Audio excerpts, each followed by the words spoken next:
Joe Rogan Podcast. Check it out. The Joe Rogan Experience. Train by day, Joe Rogan Podcast by night, all day. Ben, good to see you again, man. So last time you were on, we barely scratched the surface of all the things that we wanted to talk about. So immediately we're like, we got to do another one quick because you wanted to talk about the Sphinx. The Sphinx, yes. Yeah, we got into the Labyrinth was kind of the big... Labyrinth is nuts. I still haven't been able to get over it. The 40-meter metallic shape, tic-tac shape thing that's in the ground. Like, what is that? Well, I hope we'll find out. I mean, I don't know. It's the wheels do turn a little slowly, but the point of that was to try and drive some awareness. Maybe we'll get some sort of angel investor in there to go and look at it and solve the problem, do something. Someone needs to talk to Elon. Yeah, maybe. I'm not the guy. I talk to him too much as it is. He's too busy. But someone who can annoy him. Problems. Yeah, he's someone, or maybe Bezos would like to be the first guy to get in there. Someone has to get in there. You have to figure out what that thing is. That's crazy. This might be one of the biggest mysteries in the entire human civilization record. Yeah. Who's the guy? Who's the director that went to the bottom of the... Cameron. Cameron. I mean, he likes going places that nobody's gone before. They drill a hole and get there. Maybe someone should do it. I don't think enough people know. A lot of people know that we're listening to this podcast, but not enough people that would do something, that can do something. You know what I mean? Yeah. It's like we reach a lot of knuckleheads. We reach a lot. It's a wide variety of people, but the percentage of people that have the resources to make something happen. They have to work something out with the Egyptian government, right? So they have to do something with those dams. Yes. Well, and you don't have to. No, I don't think it takes the dams. You would have to remediate the water on the site, at least like somehow box it out, right? You've got to drain. You'd have to drain this massive area. Or at least if you were targeted enough, you might be able to drain a smaller area to then excavate in that area. We should probably explain to people that didn't listen to the last podcast, just a real quick synopsis of what this is. So the labyrinth, we're talking about the great lost labyrinth of ancient Egypt, which was described by figures like Herodotus, Diodorus Siculus, Pliny the Elder. Figures from antiquity, these authors, and they've described it as being greater in magnificence than the pyramids. Like they had these just mind-bending descriptions of what this site was, like multiple levels, 3,000 rooms. You would get lost in it. It had giant courtyards with pillars all made from, I mean, one guy, I think it was Strabo, described the roof as being a single piece of stone, which I don't think it was, but it's describing those perfect joins that you see in the real megalithic work from Egypt. So it's this giant mystery. We know it's there, and it was kind of lost to time until we found it again, basically. It was discovered. It was always known about because there were clues about its location. It was always theorized to have been at this place called Hawara, which is near the Fayum in Egypt. And, you know, Petrie went there and dug it up, Flinders Petrie in the late 1800s, early 1900s, and he found massive stone slabs, and he thought he was standing on its foundation like it had been quarried and taken away. And rather than that, though, it turns out he was most likely standing on the roof of like the top layer. It was like 10 meters below the ground. That is so he never got nuts. Quite in. But then in the Matterhorn expedition happened, I think, in the mid, like 2017 or 2015, there was an expedition run by a guy named Louis de Cordier in partnership with the Egyptian government. They used ground-penetrating radar, sonic techniques, like well-established subsurface techniques, and they found it. They found these massive cyclopean walls that were meters thick. It was a labyrinthian structure. It's well verified. It's below the water table level of what's on that site now. So you have water table sort of 5 meters below the surface. The labyrinth starts at 9-10 meters. And there's some controversy around that report because it was buried. Like, so he found it. They never published the report. It was squashed by Zahi Hawass. This is according to Louis de Cordier. He threatened him and his team with national security sanctions if they talked about it. It just was put away. He waited a few years. He finally released the report. It's like, holy shit, we found the labyrinth. And then this spurred some other companies to use some of these new space-based scanning techniques. There's been at least 2 that have been done, very different techniques, but they found the same thing. They found that there is, in fact, a massive underground structure at this place called Hawara. It goes much deeper than what you could reach with those ground-penetrating radar and those established techniques. 60, 70 meters below the ground. There's multiple levels, 3 or 4 levels, and they correlate. So one scan's a statistical model. Another one is that uses high-frequency photography along with, I think, seismic data, very similar to the Doppler tomography work that's being done by the Italians at places like the Giza Plateau now. And they both correlate. Yes, there's a big structure, but one of the most interesting facts that came out of this scan was it seems like in this massive central atrium that's this one big giant open rooms 40, 50 meters long that connects to all of these levels. There seems to be this unidentified metallic object that's freestanding in this room. It's about 40 meters long, and it seems to be tic-tac shaped, is what this report said. So it's a fucking UFO. It's a UFO in Egypt. The aliens did it. I don't know. I mean, it's tantalizing. Could you imagine? Can you imagine if they get in there and they really do find a recovered spacecraft? Yeah, then what do we do then? Because if this is a public excavation, that's the question. Yeah. We would have to bring in the SEALs. We need to lock that place down. Maybe we need to occupy Egypt just to figure out how to fucking get this done. Occupy Hawara. Let's just just Hawara. You'd have to occupy the whole country. You'd have to bribe them something, give them money, whatever you got to do. Like if I was a president, that would be like my number one priority. I mean, you know. Yeah, it has the potential. I think there's been a little bit more of this from Egypt. I guess the establishment there, they seem a little more willing to engage in some of the mystery. I genuinely do think that discoveries like these can only help and boost tourism. Like what they want is to bring people in. It will bring way more. Could you imagine if they actually figure out a way to drain all the water out of the labyrinth? They give you a tour and show you the spaceship. How much you paying to see the spaceship? Yeah. Bro, I'm paying a ton of money to go see that spaceship. That's a special permission. Like that's the way we do. They're very good at that. Like there's a lot of places you can now go in Egypt that are these special permissions. It's thousands of dollars, but they would make so much money. People they could charge like mean, 10 grand. They could charge like a lot of money just to go look at the spaceship. It'd be like Mecca.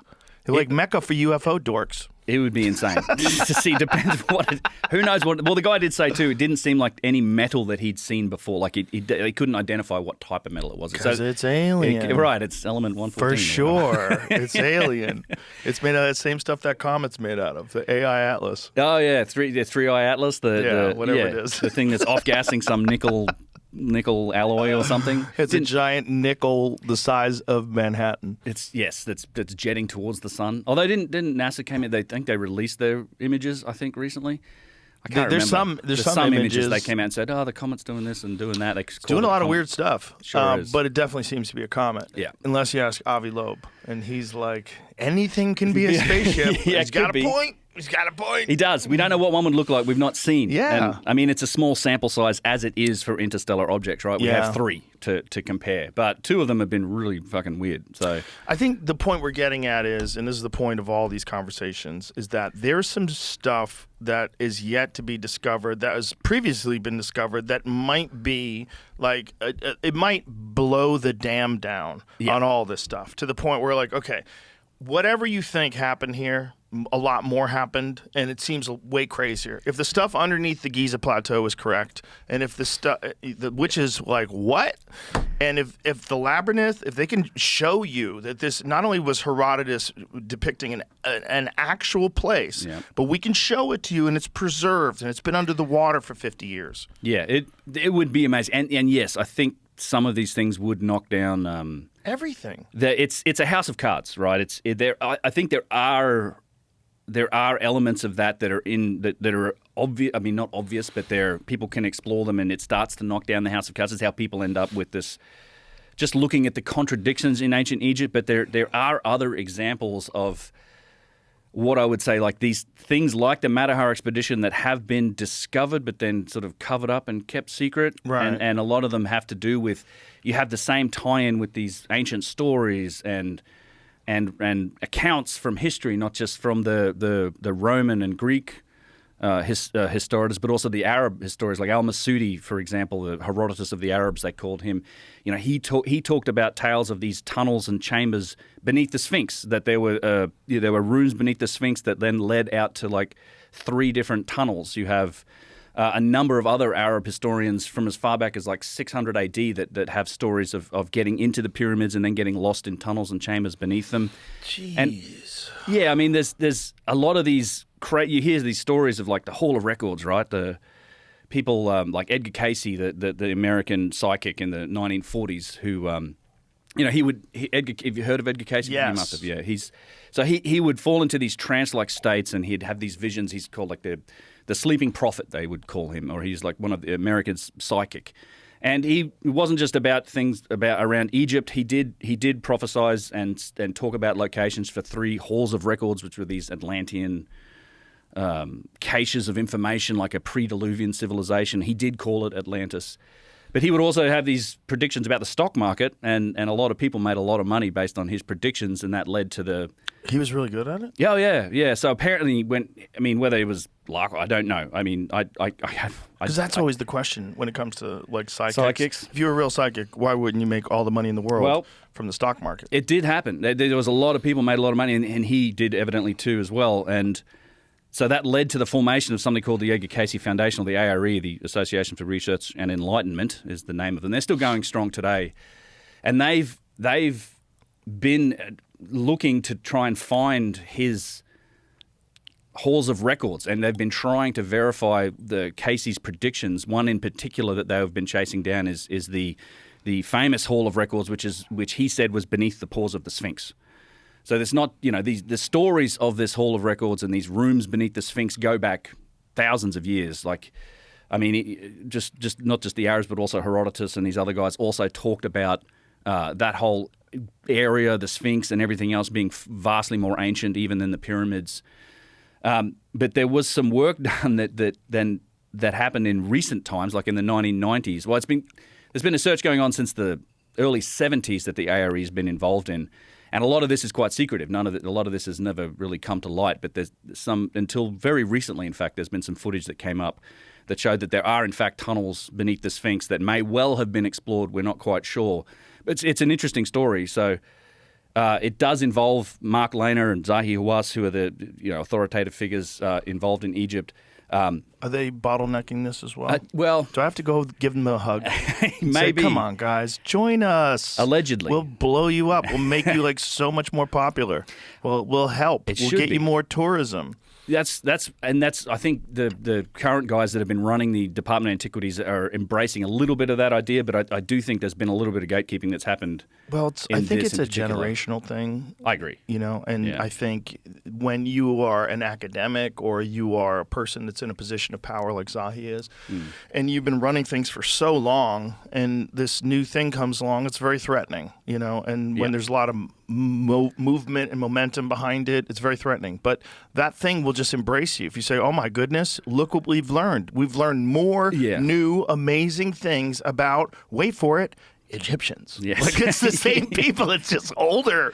It's just older versions. Like, this is why it's so dumb. It's like you are only allowing part of the narrative to go through about how magnificent this culture is. It's already the most magnificent culture in human civilization. And in terms of history, when we look at it, nothing's anything like Egypt. It's crazy. No, and it would imagine it's bigger and crazier and richer. It's just a richer and a longer history in this place. It's still like it is. It is the Egyptian. most magical place in the world. Yeah, it is unfortunate. I was just talking about this just yesterday. In fact, the nature of establishment being to resist change, right? It's unfortunate and control. Control and to resist change, and it's maintain control, not lose control. That was the fear. The fear is if I am a self-professed expert with an institution behind me with a nice name, and then all of a sudden some fucking asshole with an Australian accent comes along, who's a tech guy who becomes a YouTuber because he watched some asshole's podcast when he was younger. Yep, pretty much. This is true. But it's you and Graham and Jimmy Corsetti and all these other amazing people, and you guys are you're showing the world that there's another side to a lot of these stories, and it's a legitimate side. It's not just a legitimate; it's an unfathomable side. When you're looking at some of the stuff like Baalbek, you're looking at those stones. There's unfathomable things that no one is saying they're unfathomable. No one's saying we don't know. Everyone is saying don't worry about it. We got it all figured out. Like, that's crazy.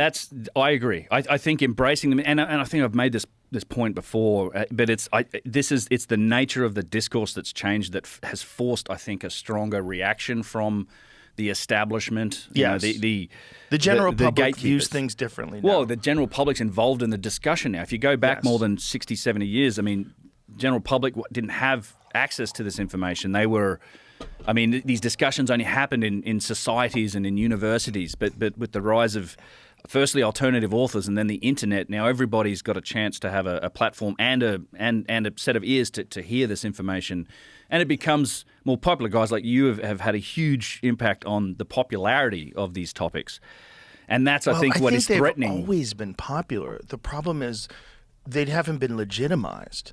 Like, these ideas have always been popular. It's just nobody gets. It's like there's a food that you want that no one's serving. Yeah, you know what I mean? Analogy. That's what it's like. It's not like it wasn't popular. Yeah. Like, I'm not unique in my interest in ancient Egypt or in ancient civilizations. There's everybody has. Look at when they ask men, like, what do you think about ancient Rome? Guys think about ancient Rome all the time. Yeah. It's just a normal part of being a person that lives in a current civilization, wondering what it was like in the past. And then when you see something like Egypt, you're like, none of this makes sense. No, there's massive contradictions, and I think it seems so old. Well, it does, and I think what's made this, well, let's call it alternative perspective, much more possible, even plausible, is all of the adjacent fields of science and work that is basically providing a plausible context for these ideas that there was an ancient lost civilization that is responsible for the roots of some of the things we see in these civilizations, responsible for some of the technological enigmas that we find on these sites.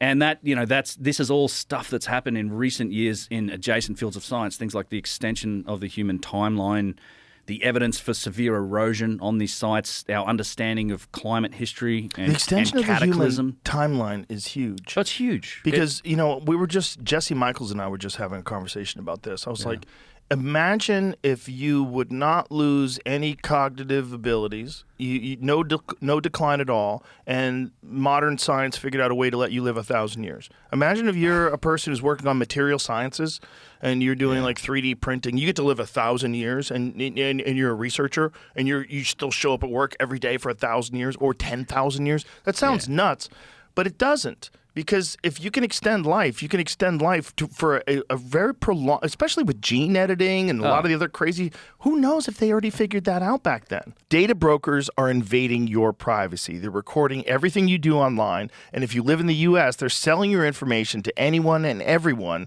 who's willing to buy it. But thankfully, there's a way to stop all the tracking and spying, and that's with ExpressVPN. ExpressVPN is an app that hides your IP address and reroutes 100% of your online activity through secure, encrypted servers. This keeps data brokers from tracking your information, protecting you from invasive advertisers, scammers, and even criminals. And ExpressVPN is now offering 3 different plans, allowing you to customize your VPN experience.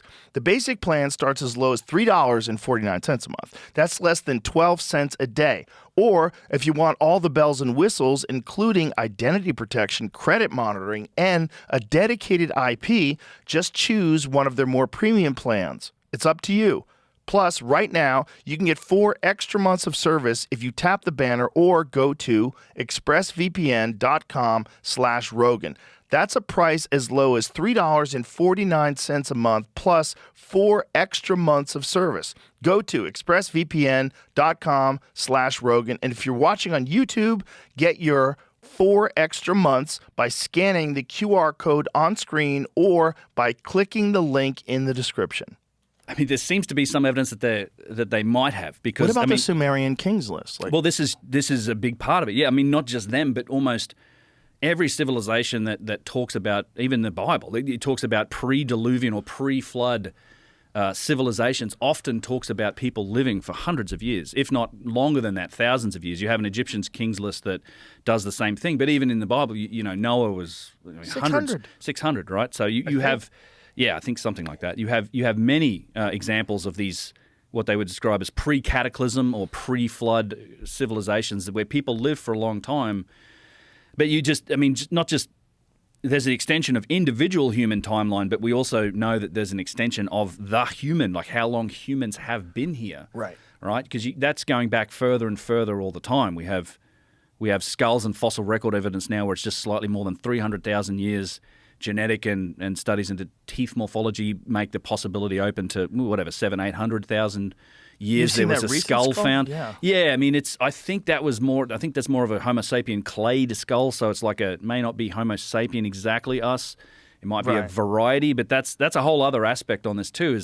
Is that where the last humans left? Right, there were other types of humans that we know lived for, in some cases, a couple million years. Yeah. That had similar, like even bigger brain sizes than we did. We don't really know what their capabilities were. We only can work with ourselves, and then you combine that lengthening of time of like, okay, you have an intelligent social species that has the ability to build on knowledge of your ancestors. So, one guy spends his life making the spear, the next guy spends his life perfecting how to throw it. It's just we have this unique ability to stand on this knowledge that's passed down from our direct ancestors and therefore build up our capability, and it inevitably leads towards civilization.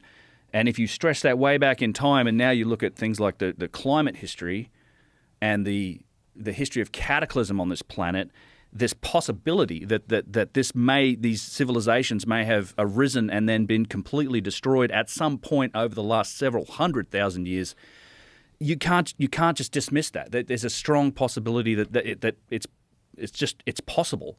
And in fact, there seems to be a lot of other contextual evidence to support it in origin tales, in stories, in the echoes of sacred geometry and advanced mathematics and knowledge of the cosmos, and also planetary dimensions and geodetic data, all this stuff that's encoded into these monuments and into these stories and tales that we can't explain how these so-called primitive civilizations like the Egyptians or the Sumerians knew this information, yet it's there and it's encoded in their monuments and in their data. But we can't explain. Even the Greeks, you can't explain the precision of some of the aspects of things like the pyramids. But yeah, I mean, you just and again with the cataclysms that we know have happened, the Younger Dryas just being the most recent. But if you go back several 100,000 years, you have these massive interglacial periods and glacial maximum periods, right? That these cycles that we go through, where you have this big glaciation buildup, and then you have just these what must have been catastrophic floods, and then interglacial periods. In fact, there was a period called the Aeolian period. It was about 120,000 years ago. That was very much like the Holocene that we're in today. In fact, it lasted longer than the Holocene has currently lasted. We've been in the Holocene maybe 10,000 years. 10, 11,000 years. I think the Aeolian period was more than 15 to 20,000 years, where it was stable weather. Sea levels were like 3-4 meters higher than where they are today, but it wasn't like this. It wasn't like it wasn't like the height of a glacial maximum where it's a difficult place to live. It was it was a calm period. I mean, the only reason our civilization is here today is because of the nice weather of the Holocene, right? We have warm weather. We haven't had like massive catastrophes that have been like extinction level events kind of thing to get in our way and knock us back to the Stone Age. There was a similar period like that lasted longer than we've been in this nice period, about 120,000 years ago. And if you consider after that the cycles of glaciation and flooding, then particularly the Younger Dryas, there'd been just almost nothing left. It's just the stone in places that survived what happened afterwards. So I do like my range of possibilities for, okay, when did these artifacts originate? Like, when did some of this architecture originally be built? It's not, to me, just 15,000 years ago. It could be 100, 200,000 years or even more. And again, more contextual evidence to support that is things like the erosion that we can see on some of these sites. One of my favorite topics in the last couple of years has been looking at the erosion on the Giza Plateau. Yeah, I wanted to bring that up. And of some of the big monuments, in particular, like the whole Middle Pyramid complex on the Giza Plateau. Let's show some of the images that you used in some of your videos, because it's pretty fascinating when you look at it. It's kind of undeniable. It is, and what's fun about this is that we don't have to guess, right? We know how long it takes. Studies have been done about like limestone erosion. Turns out there's almost an endless number of conveniently dated limestone slabs all around the world. They're tombstones in cemeteries, right? So they get dated, they get cut, they get inscribed with the date when it was put up. And then so you can measure it, and you can come back over whatever decades and measure erosion. And so how long does it take for this face of this limestone erosion to recede? Yeah, this is the nutty stuff. Yeah, and Because we're assuming that unless something happened to the outside of that Yeah. this was at one point in time flat and smooth. 100%, because there are still blocks that are protected. So a lot of this has been rebuilt. This is tricky to see. So you can actually see that the less eroded sections are actually modern restorations, because this is so eroded that it's falling apart. Right. And this isn't even the exterior of this structure. This is the interior core masonry. All of this was also, for God knows how many thousands of years, encased in granite. It also points to a trend. It points to a pattern that when human beings find ancient things, they do renovations to try to keep them.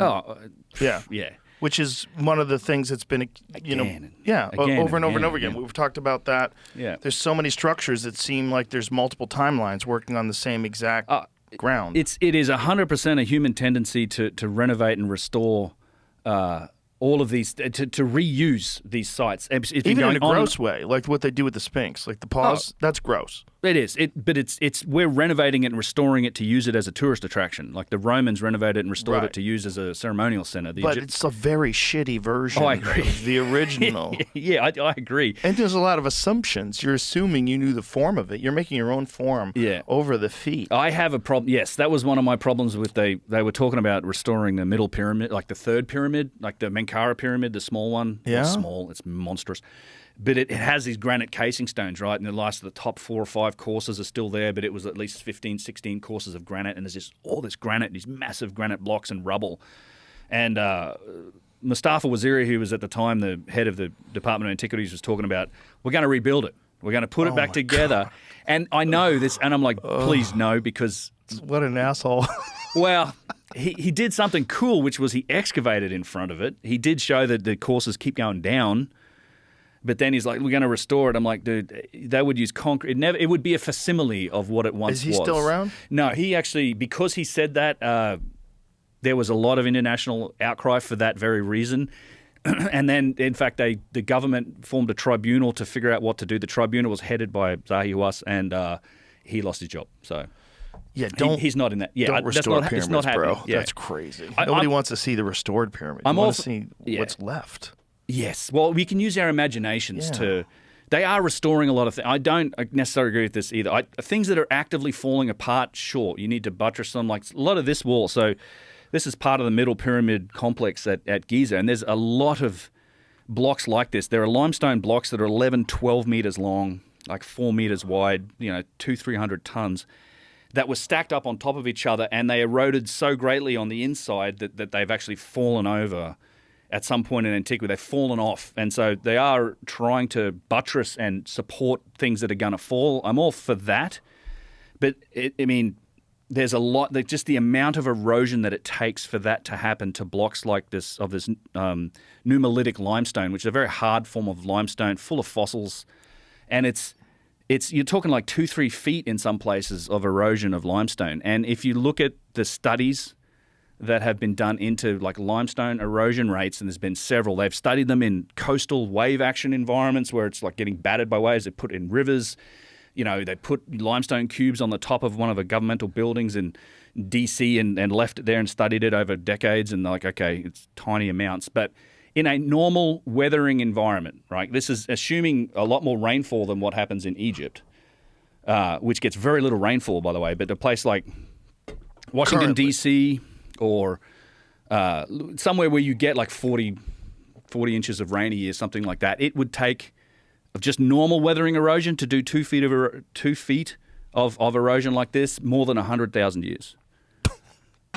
And so, and that's, I think you can extend that because if the thing is, maybe there was more rainfall here at some point. We know there was since about 4000 BC, the African humid period was in place. That's another big, I think, tell for what happened, particularly on the Giza Plateau and the sites in Egypt. In that, one of the things that's always mystified me about the Sphinx is like it's spent so much time buried in sand up to its chest over the last several thousand years, more time than it hasn't been. We have to work pretty hard to keep the sand out of it now. In fact, there are multiple attempts to dig it out of the sand in the 1800s that failed, and then they just literally 2 or 3 years later, it's sort of buried up to its chest again. seems like a design flaw. Right. Like, why would you build this thing in a low spot in a windy desert where it's going to fill with sand? It's just, I don't think... Who's it attributed to again? Khafra. That's right. And then fourth it wasn't there an inscription where Khafra said that if he could uncover the Sphinx, he would be the pharaoh? This is right. It's actually Thutmose the Fourth. That's called there's a stele in front of in the chest in there in the Sphinx. So Thutmose the Fourth. About 1,000 years later, he put that in. He there. was the one that was saying if he uncovered it. So we knew it was buried in sand during the dynastic Egyptian That was civilization. what I was going to get to. Yes. So that during that time, no erosion. Well, this is a whole So there's a whole other. So it's protected. Right. So this is another big issue with. The wind and sand erosion. When you talk specifically about the Sphinx enclosure, I mean, this is one of the big controversial. I mean, for here's the big academics. one: the face isn't eroded. Exactly. And if it's wind and sand, that's the only thing that's exposed, and that's not as eroded. It's been one of my major points for a long time. It is, to be fair, the yardang, the sedimentary layers of limestone. It is a slightly harder form of limestone, but still, you're talking thousands and thousands of years where the only thing above the sand level was basically the face. And they explain all of this deep erosion on the body of the Sphinx and the Sphinx enclosure to wind and sand. I know obviously Robert Schoch is a different interpretation, but yes, you would see erosion on that, but you just don't. I think the most plausible explanation for that Sphinx is that yes, the face was recarved in the dynastic period, probably it could have been by Khafra.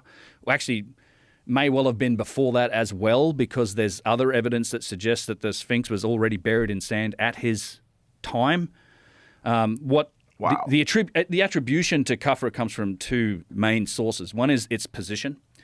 So where the Sphinx is, you have the middle pyramid, you have the causeway that runs down, and you have the middle pyramid, you have the pyramid temple, the complex where we were seeing that erosion. You have this massive causeway that runs down to then the Valley Temple, which is this, very famous, massive megalithic structure. And right next to the Valley Temple is the Sphinx. And in front of that is the Sphinx Temple. So they sort of attribute it and make it, it's part of the Middle Pyramid complex. The other attribution comes from what's been written on that dream stele between in the legs of the Sphinx at its chest. It does say Khafra on there, but there's a lot of... It's a controversial statement to say that means Khafra built it. There were several Egyptologists who had different, and this is back in the early 1900s, they had different interpretations for what that said. What they believe it said was Khafra was trying to do what his ancestors had done, had done before, or that Thutmose was trying to do what his ancestors had done before. And Khafra is mentioned there in terms of dig it out of the sand and become king. Like excavate it from the sand. That's the move that everybody goes through. Well, it's also, I think it's propaganda. It could be a great explanation for that dream style. It could also just be like governmental propaganda, right? So you could put that in there and say, see, I'm divinely ordained to be king because I dug this out of the sand. It could just be in just the a interest, story. Just in the interest of keeping this standalone, please explain to people the whole deal with Dr. Robert Schoch from Boston University and the water erosion. Yes. I know, and if you've heard this before, I'm sorry. I just want it for people that are like, what? The water erosion that appears to be thousands of years of rainfall. Yeah, it's actually good. It's good background context because it does apply to not only the Sphinx. It's the most famous example, I think, and well-known example of again an adjacent field of science coming in and challenging some of the doctrine that's been around Egyptology. But it was actually Schwaller de Lubitz who originally, I think, proposed it. His work was followed up by John Anthony West, who then brought Dr. Robert Schoch, who's a professor of geology at Boston University, to the Sphinx. This was, I believe, the late 80s, early 90s. And he went and looked at the erosional pattern. So the Sphinx sits inside an enclosure. It's carved from bedrock. So it was originally what you would call a yardang, which is like a limestone outcropping. And they cut down in this big enclosure and they cut the floor and then they sort of shaped the Sphinx from this natural outcropping of bedrock. So you had, and we know this because the structure next to the Sphinx or in front of it called the Sphinx Temple is actually, you can line up the sedimentary layers of the blocks that are in there from the Sphinx enclosure. So we know that there were blocks taken from here. So this is all predictably sort of cut walls, and the Sphinx would have been nicely finished when it was. And he looked at these patterns. If you go there today, I think I have pictures of the walls of the Sphinx enclosure in there, and it's just these deeply eroded vertical channels. And the Sphinx body's harder to tell because it's been restored so many times. The ancient Egyptians restored it, the Romans restored it, we restored it a couple different times. Assholes. Yeah, it's fine. But the nice thing is the walls of the enclosure really haven't been touched. So you can see the natural erosive patterns. And he looked at that and went, that's rainfall erosion. But not just some rainfall erosion, literally the result of thousands of years. It's the only way you would get these patterns in the stone is thousands of years of rainfall erosion. Obviously, Giza's a really, really dry. I mean, Egypt's a really dry place these days. You have to go back to time periods pre-4000 BC when the Sahara was a savanna. It was grasslands with lake basins and river systems, and it had a lot more rain. You didn't have this annual flood cycle that you have now. It was like a lot more rainfall. It was much more verdant and green. The Giza Plateau would have been green. Which makes sense that's why they would settle there in the first place. Exactly. Yeah, when they didn't build it in a desert. I mean, you wouldn't, because it would fill up with sand. It also makes sense why they would flourish, because they had so much resources, because it was like so green and fertile. Right. They probably had plenty of plants, plenty of animals. Well, there's a really other good point associated with that I wanted to bring up. But first, just to finish on the Sphinx erosion. So when Schock came out and said this, he really thought he was moving the story forward, and he took it to an archaeological conference, and they literally laughed him out of the room, and they said, "This is ridiculous. Like, where are the potsherds?" was, I think, Mark Lanner's comment, saying, like, where's the evidence that something's at least 12,000 years old? Mocking them. Yeah. So he got a good taste of the old boy network of the archaeologists on that day. But he's being very conservative in that dating also, of saying, well, 12,000 years. It could well be tens of thousands of years. And in fact, it seems more likely to me based on the erosional evidence that we see not only in the Sphinx enclosure, but elsewhere on the Giza Plateau.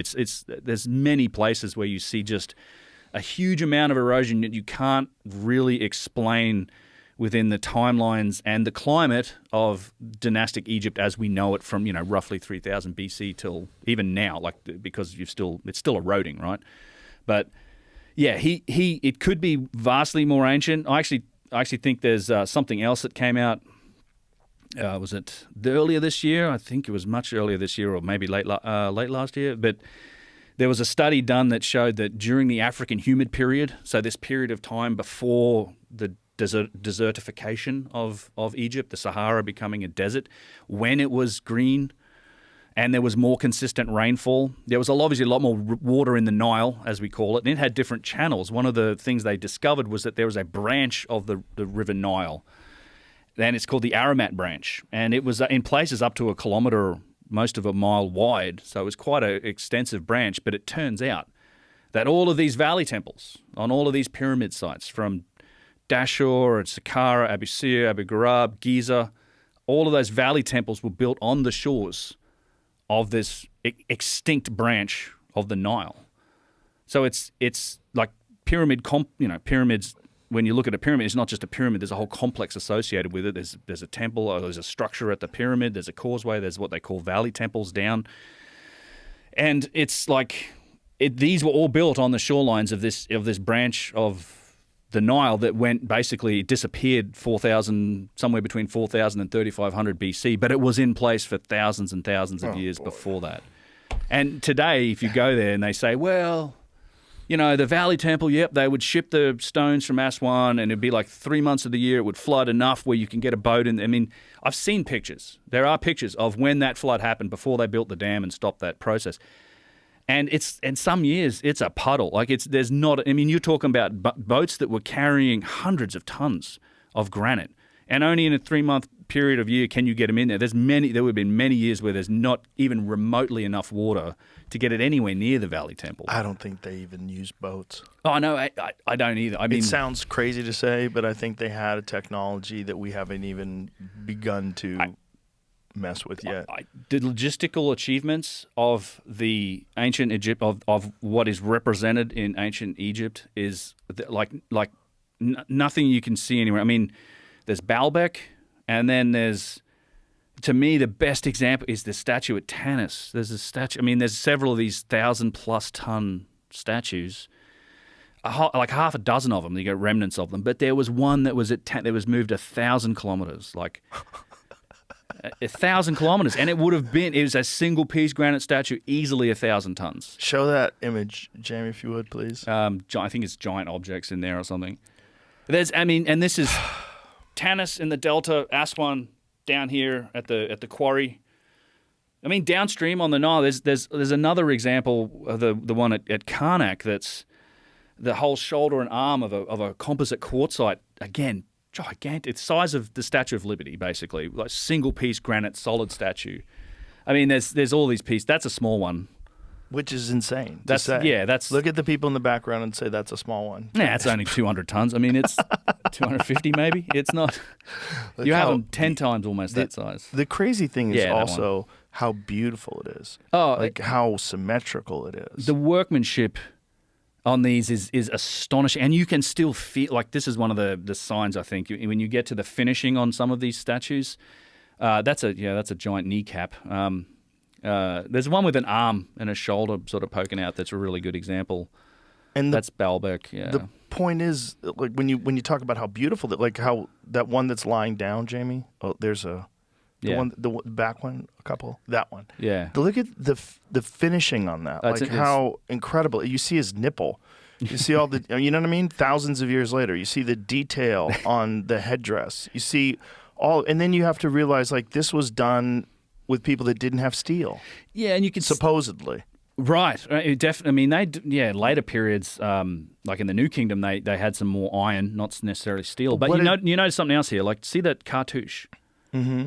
See how poor that is relative to the finishing of the face and the chest. So this is the other thing that happened. This is why no one's sort of like, you don't get archaeologists saying, well, there's statues. We don't know who made it. We know who made it because they put their name on it. That is literally Ramses II's cartouche right there. I'll recognize it anyway. But that's awesome that you recognize that. If you come to Egypt, you'll recognize it too. That's so cool. Show it. He was Petrie called Ramses II the Great Usurper because he put his name on fucking everything. Like he carved it in deep like this too. He would have it. Him and his father Seti I and his son Merenptah, they were all in that business of rebadging some of this stuff. So they would find old things and they would put their name on it. They would claim it for themselves. I think it's the nature of I mean, during that period in the New Kingdom, in the 19th dynasty, you know. It's all, I did this, all me. Yeah, it was the height of dynastic Egyptians, Egypt's power and wealth. So they had all of this, I think, hubris and arrogance to make themselves one of the gods. And it's one of the, I think, these statues, there's a lot to unpack in these, because I also happen to think that when you look at these massive statues, you can't really explain with the capabilities of the dynastic Egyptians.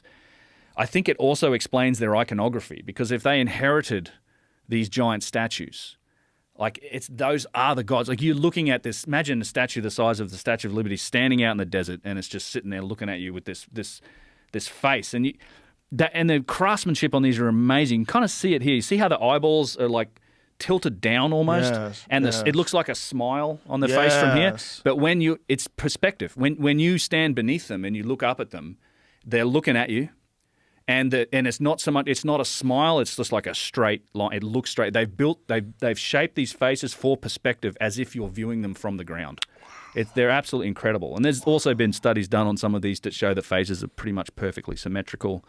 Again, that's crazy. Not something that you can achieve, or not something that's done in modern artwork. The perfect symmetry. It's not even a characteristic of a human face. Like, we aren't like that. Our nostrils are different sizes and whatever, but because we're hybrids. We could be. We're imperfect. We're imperfect beings, Joe. I think they made us. I think they made us. I think something came here from somewhere else, or something was already here and intervention theory did something with lower hominids. Have you read Lloyd Pye's work? No, I've heard of it, but I haven't read any of it. Everything You Think You Know Is Wrong. Fun lecture. Rest in peace, Lloyd. He and there's some interesting genetic evidence that's I think suggests that as a possibility, a chromosomal difference between us and other mammals of our type. Almost like we've had the tellurides have been attached, we've been genetically engineered. Greg Braden talks about that. Yeah, we have some real strange characteristics for being on this planet. Like, we die of exposure at 80 degrees in the shade. We can't look at the sun. You ever see dogs? You got a dog stare at the sun like this, and you're like, what are you doing? You're like, I'm fine. Why can't you do that? We can't even see at night. We have no benefit of the night vision. Yeah, it's interesting also when they look at all these other versions of humans that they find, almost all of them were more durable. Oh, broomsticks to axe handles durable. Yeah. Like it's Yeah. multiple gaps of, But isn't that kind of in the Bible? Doesn't the Bible say the meek shall inherit the earth? well, we're the meek when it comes to I think we're the meek. Yeah, we're just the meanest Yeah, maybe. we're the meanest. We're the meanest and the trickiest because Yeah. we had to be, which is like all animals. When you have to, when you're small, like hyenas are fucking ruthless. Oh, yeah. The reason why they're ruthless is because lions are bigger, and they had to figure it out. Yeah. They had to just be fucking mean and nasty. And I think we probably wiped out or were interbred with everything that wasn't us. And that's a wrap. Sorry, your big bones don't work on arrows. Yeah. You dummies didn't figure out catapults yet. guerrilla tactics. Yeah, guerrilla tactics, technology. I mean, I think that's also probably one of the reasons why we're so obsessed with making better stuff, including weapons. Yeah. Yeah, I think so. I mean, there is.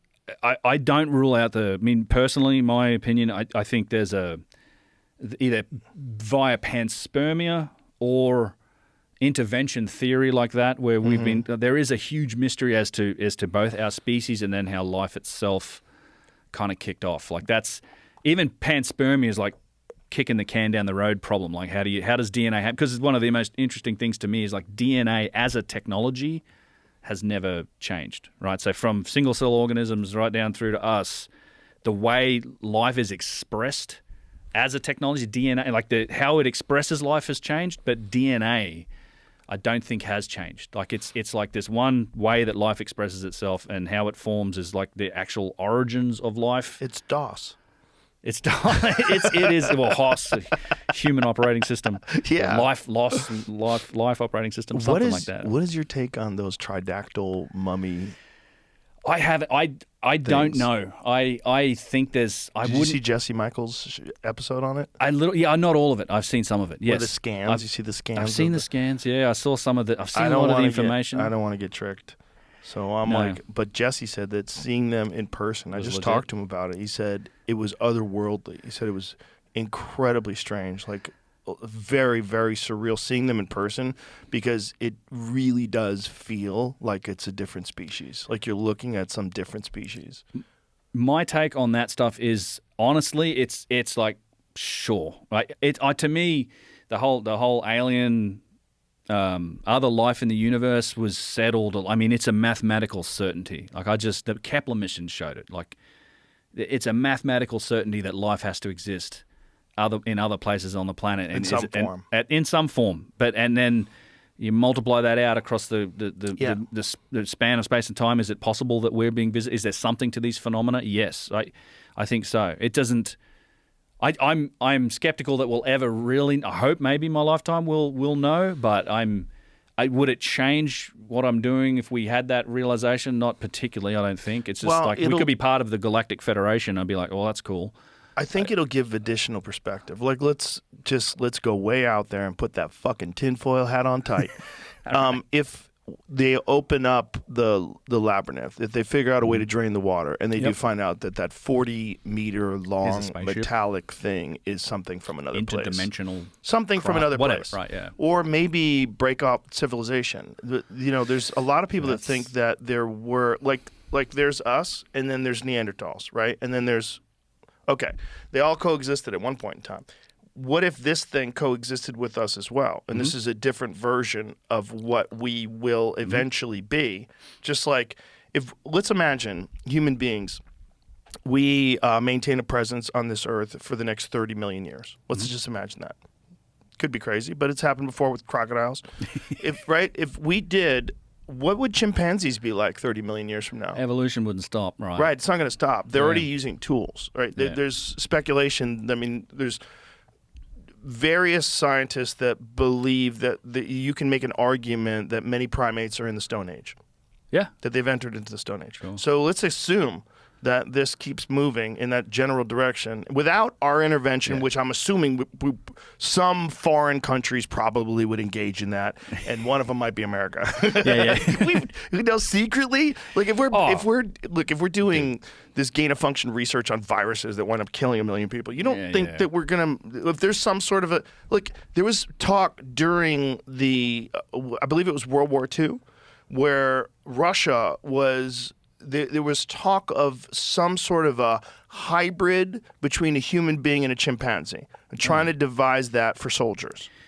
Yeah. Real, right? That's real. Yeah. There's some very strange and interesting experiments that happened in that period of time. What if those little fuckers Kept going? What if those little fuckers are like the OGs? Like they're us, like a million years from now, and what we are, the chimps are. 1 million years later, right? That's what we are right now. Currently, they are what we're going to be. Yeah. And then they went, "Fuck it, we're going in the ocean." Right. Well, fuck. Right. Yes. That's a possibility. In fact, the breakaway civilization concept's not a new one either. No. Like there a lot of ancient cultures looked at places like even the moon as a refuge. They would call it a refuge. Like that's a whole other theory. Like what's going on with the moon? Is there something happening up there? Was there something that happened with it in the past? Right. Yeah. I mean, it's to me the whole. It's all of these things are completely plausible. Like pterodactyls or the UFO phenomena. I mean, this could have been going on for a long, long time. I certainly would include some sort of otherworldly craft as potentially one of the explanations for what that thing is beneath the ground at the labyrinth. Even if it's not an otherworldly craft, whatever the fuck was going on where someone could make a 40-meter long metallic thing thousands and thousands and thousands of years ago. 40 meters is a half of a damn football field. Yeah, it's big. That's big. And stick it underground for some reason. Yeah, right? In a corridor or in a huge atrium. Okay. Yeah. Like what? All bets are off. If what those Italian scientists are saying is underneath the Giza plateau, all bets are off. You're looking at something that is like as kooky as the pyramids are. That's the tip of the iceberg. True. Yeah. That's why I wanted the labyrinth was so interesting because that their announcements around what these 800-meter shafts and massive cubes kilometers deep under the plateau is kind of came out of nowhere. But there are these accounts for these other places like the labyrinth where there's some like historical legitimacy to them, like there's been accounts of them. Although over time, what they're talking about beneath the Giza plateau, maybe not to the full extent of what they're saying. I'm still having trouble with that, but there's certainly a lot more. We know there's a lot more down there, right? That we, at least the public, has never discovered. We know that there are, so beneath the bottom of the Osiris shaft, for example, we know that there are further tunnels that go off from there that go underneath it. The Osiris shaft, for people who don't know, is one of the, there's 3 passages, like 3 rooms, and it goes down a little over 100 feet or so beneath the ground, beneath the causeway on the middle pyramid complex. You go down this big ladder, you go into one room, you go down another ladder, there's a bigger room with boxes in it, and you go down a further ladder to the bottom room, which also has boxes in it. Today, it's the water tables way up high. But we know in the past, this is one of the things that has recently come to light, is that down there in the bottom in the 1990s, that was scanned with ground-penetrating radar at the bottom level, and they found, there are actually like 4-meter long, 8 feet high tunnels with dome ceilings below that, even further, that nobody, as far as we know, have ever explored. There are also tunnels leading off from that bottom level that head off towards the Sphinx and they head off towards the pyramid. And in fact, they fork because there was a little-known exploration done by a team of Japanese scientists in the early 2000s that got like a camera on a long pole and they shoved it down through the mud and they stuffed it about 20 meters into one of these tunnels. And they found these man-made structures like tunnels, and it forks, and it actually forks off, and one seems to head towards the Great Pyramid and one keeps going up towards Khafra. So there's tons of stuff below there. And in fact, if you ever go to the Giza Plateau, at that causeway, where if you're heading up towards the Middle Pyramid, you've got the Osiris shaft on the left, but on the right you have, 10 of these massive shafts that we don't really know how deep they are. or whether or not they've ever been fully excavated. But they just go way down into the ground. So this could be like, it's like the very top layer of things that are being claimed by the Italian scientists and their scans. But we know that these tunnels extend down to beneath the Sphinx, for example. Like there's long been rumored that there's a tunnel, an entrance at the back of the Sphinx. In fact, if you go there, there's a little box and a little hole.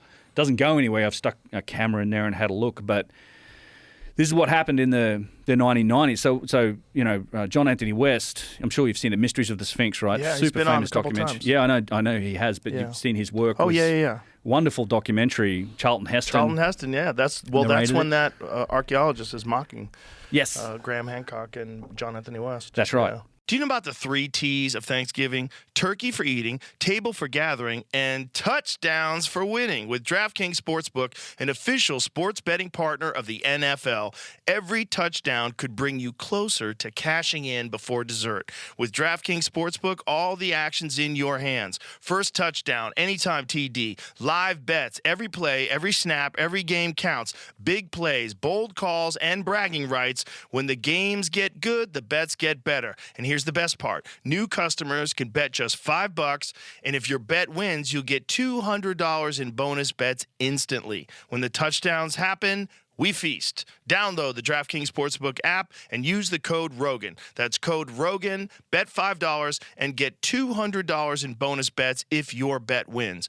In partnership with DraftKings, the crown is yours. Gambling problem? Call 1-800-GAMBLER. In New York, call 877-8-HOPE-NY or text HOPE-NY 467-369. In Connecticut, help is available for problem gambling. Call 888-789-7777 or visit ccpg.org. Please play responsibly. On behalf of Boot Hill Casino and Resort in Kansas, pass-through of per-wager tax may apply in Illinois. 21 and over. Age and eligibility varies by jurisdiction. Void in Ontario. Restrictions apply. Bet must win to receive bonus bets which expire in 7 days. Minimum odds required. For additional terms and responsible gaming resources, see dkng.co/audio.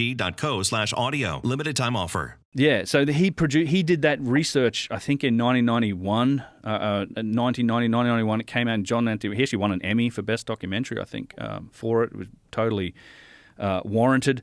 But so he, as part of that work, had a guy named Tom DeBecke, who was a ground-penetrating radar expert, and he did work around the Sphinx, and he found the existence of like large regular chambers beneath the Sphinx. And then when that documentary came out, I mean, allegedly Zahi was incensed by it because it talked about Atlantis, and it made the suggestion that this might be, a hall of records. It talked about Edgar Cayce.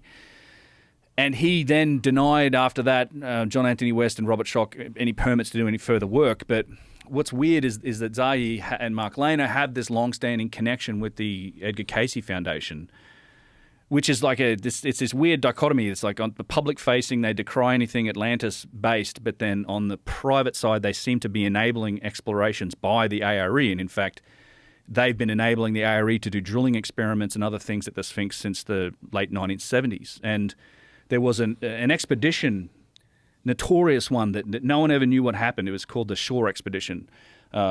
Dr. Joseph Shaw, Joseph Jehoda, and then a guy named Boris Said were running this Shore Expedition. And Boris Said was a friend of John Anthony West. He was the executive producer for Mysteries of the Sphinx. And this happened in like 95 through about 1997. And they partnered up with Zahi. He gave them a 5-year unlimited permit to do whatever they wanted up at the on the Giza Plateau. And one of the stories that came out of that was a story. So Boris Said, who unfortunately has also passed away since, but he talked about filming Zahi. He said, well, we got to the back of the Sphinx, and he said, we want to make another documentary like the Mysteries of the Sphinx. And he said, well, what if we open up a tunnel that no one's ever opened up before? And he's like, that'd be great. What sort of tunnel? He said, well, a tunnel under the Sphinx.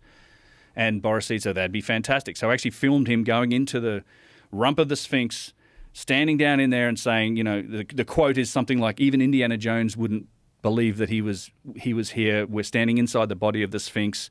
Nobody knows where this tunnel goes, but we're going to open it for the first time. And he's down in this space with basically a blocked up tunnel beneath the Sphinx. And he filmed all of this, but then this footage all disappeared. So during the expedition, it was kind of shut down. And then they got into a legal dispute, like Boris Said and Joseph Shaw got into this battle. The footage was never seen, but he went on Art Bell in the late 90s and talked about it, and we're like, God damn, so this, they also talked about they did stuff at the Osiris Shaft. They did that ground penetrating radar work. They did sonic experiments in the Great Pyramid. There's a lot that happened at this shore expedition run by the they're all ARE members, and the stated goal, Joseph Shaw, was always to find the Hall of Records, right? This all continued into the 2000s too with that organization, but there was all this tantalizing mystery of this footage. Like, where the fuck is this footage? Apparently, the Department of Justice had a copy of it because there was this lawsuit that was going on, and nobody knew. So it's kind of out there. And then it was only like earlier this year. It turns out that what happened. So Boris Said was sick with liver cancer, but he was trying to raise funds to make this documentary. So he put together this tape with some of this footage from this expedition, and he was selling VHS copies of it as a way to invest in this documentary. And then a year later, that's when he passed away. So there's been a handful of these VHS tapes out there in random homes from the mid to late 90s, just sitting there with this tape. And then eventually someone this year actually digitized it, put it up on YouTube as an unlisted video. I found out about it. And so all of a sudden now we actually have this footage. We have Zahi going into the Sphinx at the back saying these words. Yeah, it's if you pull up I think it's the latest or the couple latest videos about the rare footage found from the Sphinx. It opens with that footage. Dude, thank God you're out there. I'm so excited you do this. It means so much to me that you do this. I love doing it. I know you do. Fascinating when you find, I've known about this footage for years and years, and I'm like, oh my God, somebody found it. Yeah, this is it here. So there's Zahi. Yeah. So he's going into this tunnel. Yeah, so this still exists, but then this where he is now doesn't. What happened? Well, the story gets more intriguing. So yeah, this is him saying the line, saying we've never opened this tunnel before. We're in the body of the Sphinx, and we're going to figure out where it goes. So after that, Boris, they filmed that. This is the early days. So yeah, I'm walking around the back here. I think I poked my camera in there, but I talk about it later on. So Boris Said, who had filmed this with Zahi, he talks to them about, let's make a contract, let's have Zahi open the tunnel, we'll make the documentary about him opening this tunnel, and we're going to show it to the world, And they talked about it. He went back to New York, and he never heard from them again. They never mentioned this contract, nothing. He never had any further contact with Zahi about it. And then funny thing happens in Egypt about, 8-9 months later. And this is as reported by Robert Bovale and Graham Hancock in their book, Heaven's Mirror. And also I found it in the Arabic publications. But about 6 to 8 months later, Zahi makes an announcement in El Aram and these Egyptian publications in Arabic that says, I've made this incredible discovery. I've discovered tunnels and chambers beneath the Giza Plateau that's going to change everything we know about the ancient Egyptians and the pyramids. And he talked about finding 3 tunnels. One that was on the north, one on the south, and then one that was yet to be determined where it went. And he made this announcement and then never said another word about it ever again. Whoa. And this is just in the Arabic papers. And here's the funny thing is. But could it be because there's nothing there? I suspect something else. I suspect that even if there was nothing there, he would have stuck a camera in there and looked at it. I think it's more likely that they found something that might have upset the apple cart, and it doesn't. Could you imagine if they are sitting on information? Oh, I think. You think?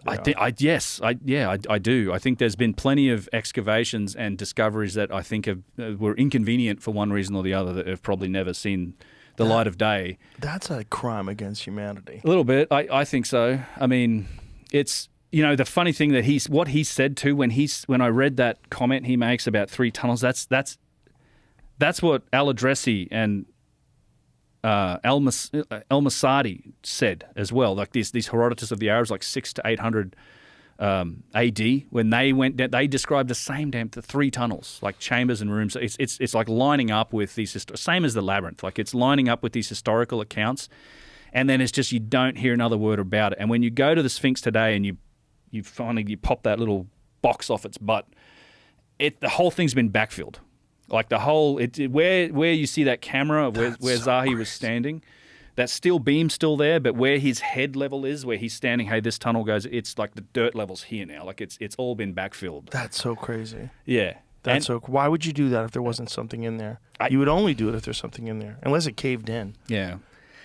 To be honest, it's my concern also with the Great Pyramid and the chamber there, is that I first of all have my suspicions that they may well have already taken a peek with an endoscopic camera into that hidden void. So this is, the Scan Pyramids project. Suspicions based on anything in particular? No. Just my experience with how they do things. Yes. So there's always, there's very little transparency when it comes to a lot of these digs and stuff. And this isn't just the Egypt. This is, I think, it's not a criticism. It's maybe more a characteristic of archaeological digs everywhere. Sometimes the way this works is you might have to wait 20 or 30 years or a decade for information to come out, because then it has to get perfect. If someone has to publish a paper, they sit on that information until that point, or maybe it never sees the light of day.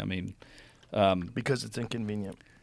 Well, I do think that, anything that's going to seriously upset the apple cart, like if they came out and found something that was, oh, damn, we found the Hall of Records. We found this evidence that is incontrovertible that suggests that there was a predecessor culture and a predecessor civilization to the ancient Egyptians. I think there would be some long and hard thinking about whether or not we actually release that, because it's going to make everybody look bad. You know what I mean? It upsets. Isn't it crazy though that it is. Make everybody look bad would be the motivation to keep one of the most important discoveries ever from the human race. I agree. Yes, fucking nuts. It is that we're even thinking about this. And I love your approach. I think you're absolutely right too. Is even if these figures, all they'd have to do is embrace it. Yeah. All they'd have to say is, look at what we learned. Yeah. And everyone would be like, that's amazing. And if it's still Egyptians. It's Egyptians that go back 30,000 years or whatever it is, or more. That's so crazy. But also, wouldn't that excite more people to be more interested? Wouldn't that increase the economy? Wouldn't that increase the tourism? Yeah. It would increase everything. Yes, it would. It would make everybody more excited about archaeology. I think you got to embrace the mystery. There was a trend towards squishing it for a while. There's no way you could know everything. It's not possible, especially when you're finding these new things. It's clear you don't know everything. Yeah. If they're finding new things, you don't know everything. If there's a 40-meter long metallic object in a labyrinth that's in a giant atrium that's under the fucking ground, you don't know everything. Yeah, I think it's worth taking a look. Geez, you think? Yeah, let's at least take a look. Let's drill a hole. Figure out. We know from the scan kind of where it is. Well, stick a borehole down and. We were talking before. You were saying that there might be a possibility of digging a tunnel under the water through into the bottom, because the actual area where it is not in the water. So the scans seem to indicate it is likely free of water. Is the terminology I heard from the scan interpretations. It's true to say that the issue with the water at Hawara in the labyrinth is the groundwater. So it's this seepage that's coming in from the north, and so presumably at some point you do get to a form of bedrock that may well be impermeable. And if it's sealed and you're cut into that structure, then you may well be free of water. Or it might be, it seems like the groundwater. Hopefully they don't fuck up and let the water through the hole and try to dig a tunnel and flood that too. For sure, some of it's in the water, like the upper levels of the labyrinth. So from the ground-penetrating radar scans at the Matterhorn expedition, you have these granite blocks that are 3-4 meters wide and this huge labyrinthine structure. That's sitting in... I'm sure it's full of sediment too. It's not like there may be some cavities and open. Everyone's like, can we dive on them? It's literally mud and sediment. A lot of it. And that's sitting in this sort of salty, brackish groundwater that I suspect is not going to do great things to that granite if it's left for another 50, 100 years or more. So there is a pressure to remediate this problem and I think to save what's down there. The deeper layers, however, seem like there's a possibility that they're free of water. Has there been any proposal to do that? Is there any proposal to figure out a way to reroute the water? This is what I talked about it in the video. There were some studies that started to happen to try and do that, and then the guy who was running the study got thrown in jail for talking about it. And then nothing since then. Nothing since, as far as I know. Tell Zahi he can come on again if he does it. I'll have him back on. I'll mention it. I would love to. I mean, I think it's a solvable problem, though. That's the thing. We're going to get Zahi to do mushrooms. That's what we have to do. Yeah. We have to get him to just drop it all. Be interesting. Cut the bullshit. Become the sun god. Yeah, no, I don't know. Yeah, just let everybody love you for doing that, because they would. If we just turned a new page and just said, all right, let's go crazy. I think, yes. Yeah, He wants to be loved. He wants to be respected. He does. Everybody does. True. So open it up, baby. Yeah. Let's go. Give me a hug. Open it up. Start digging. Yeah, let's go. Let's sink some boreholes and get some pumps in there and get this water out of here. I mean, these are those moments where I wish I was Elon Musk, because you want an engineer to get involved as well. You want need someone, all of that. You'd need like Army Corps of Engineers, someone who's going to be able to figure out how to move water. Take a real big French drain, all the way around. Just figure it out. It can be done. It might take decades, but it can be done. I think it can be done. The result would be insane. I think you could do it too in like a targeted search. I think you could start in a small area where you do some more. I mean, more surveys too, like more GPR, more surveys, more scans, and really narrow in on like a section, and then like let's see if what we're seeing on these scans is there, then maybe do the site. I have a feeling it's one of many. I really do. Oh, I have a feeling that whole area, that whole complex, you're going to go if they can really prove that there have been civilizations that have been there for 10, 20, 30,000 years, I think it's going to reveal itself one layer of the onion at a time. Right, and it's today. It's like it is a symptom of the climate that we only really look in the Nile Valley, right? Because the dynastic Egyptians settled in the Nile Valley because when they started, it was a desert. That was the habitable part. But if you open up the possibility that there's a precursor civilization that was existing in the millennia prior to that, now you've got the Sahara. You've got to figure out where the lakes, the river systems, the lake basins were. And there's very little of the Sahara that's fully, we're not looking under the sand there. We're developing new scanning techniques. Let's start looking there, because I think there's the Assyrians, this crazy place at the back of Temple of Seti I in Abydos, and it's sitting on top of this aquifer. It's like this big subterranean granite structure. And I'm like, I bet this was, I think, clearly some sort of functional thing, and I bet there's a bunch more of these, but we just don't know where they are because they're under the ground. We just found this one. Well, Seti found it when he built his temple, and he's like, holy shit, we found this giant granite subterranean structure. Let's turn the temple this way. But yeah, I think there's a strong possibility as well that there's a lot more of that stuff. And even to their credit, like archaeologists suggest the same thing. Like the scope and scale of what is under the sand in Egypt. I mean, I think even most mainstream archaeologists will tell you like 70% of it's still as yet undiscovered, at least. That is so crazy. That's such a crazy thing to say when you look at what has been discovered. Well, it's nothing quite like it. I mean, Luxor, what do they say? The stats around Luxor is like 1/3 of the world's antiquities in this one area. Just at Luxor. And it's not even the Giza Plateau. That's Upper Egypt down at Luxor with the West Bank and the Valley of the Kings and Karnak Temple. And it's astonishing. And they're still digging stuff up. There's the Temple of Amenhotep, the second or third, is near Colossi of Memnon. These giant 600-700 ton statues are like the front door to it. And they're slowly excavating this monstrous temple behind it. And they keep finding these remnants of these colossal statues. I've heard rumors. Just rumors. I'm going to Egypt like next week. Hopefully we can, I want to get a look at this. And I've heard rumors that they found like a hand from a statue that's even bigger than the biggest ones we've found so far. So they might have found a segment of a statue that was one of the largest ever, which would be astonishing because who knows? I mean, there's some evidence that they made stuff like that. I mean, we talk about 1,000 tons and that's mind-boggling enough, but there's actually a quarry in Egypt called Minya.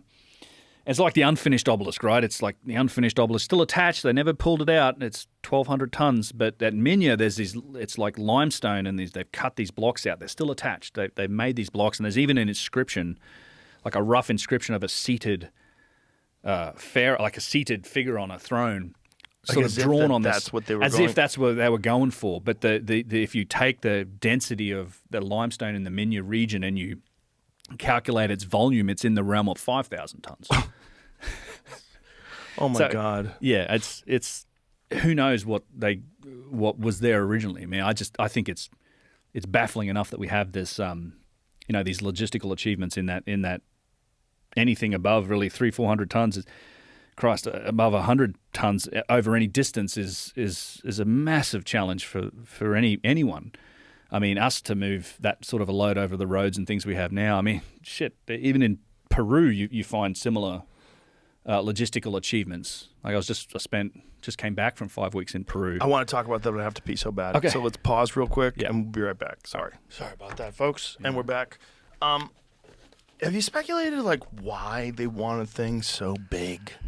Like, or was it just that they had the ability all of a sudden at one point in time in their development? I mean, you can't make, to me, any argument that these giant statues are functional. They're clearly symbolic, Yeah. and it's almost like a challenge to history. It's a monument through history. I mean, there's some indication that things like the pyramid, the Great Pyramid, are markers and they're demonstrations of their knowledge and capability. We can talk about that in a minute. But there's with the statues, it's to me, it's just like, look at us, look how mighty we are. Like it's like the same reason why do we make Mount Rushmore or we make some big it's like to leave a monument or it's some sort of marker behind. I mean, the Sphinx, for example, could be a marker in time when you look at it in terms of the Great Cycle and the fact that it was likely a lion and, it's facing due east.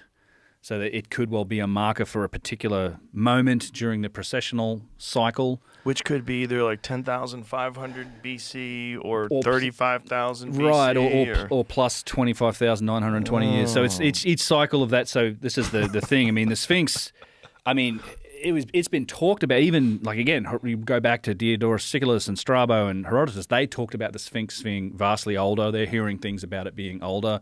Gaston Maspero and a lot of the archaeologists, the early explorers for that region also mentioned it being 12,000+ years old, it being this ancient monument. And there's strong evidence to support that in that, I mean, you have statues of sphinxes that predate Khafra, for example. Like, so when he apparently built it, like we see statues and imitations of sphinxes, also lions. Before that time, you have what's called the inventory stele, or the stele of Khufu's daughter, which was a statue that Khufu being Khafra's father, so Khufu, Great Pyramid, Khafra, Middle Pyramid. This is rarely acknowledged, but it tells the story of that Khufu was trying to repair the Sphinx and dig it out of the sand. He's Khafra's father, so this could be older.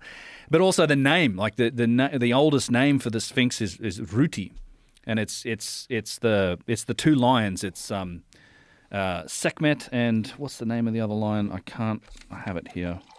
What is it? I can't remember the name of the other lion god, but it literally means two lions and gate. So it's like this lion's gate. It's guarding a gate. But this is one of the oldest names for it. So if it was indeed a lion and it's facing due east, and we know that things like processional cycles, processional numerology is deeply embedded in many, many cultures all around the world. This is one of the other key bits of context that seems to point to a consolidated origin point for knowledge and data of the cosmos and of geodetic data. But knowledge of the precession of the equinoxes is one of those, which is basically you mark this by what constellation is behind the rising sun on the vernal equinox facing east. So as we look east today, it's somewhere between the constellation of Pisces and Aquarius. And it's a cycle that denotes or is due to the Earth's wobble. All right, so we have at least three motions of the planet. We have the rotation of the Earth, so 24-hour cycle. We have the orbit of the Earth around the sun, 365 and a quarter days.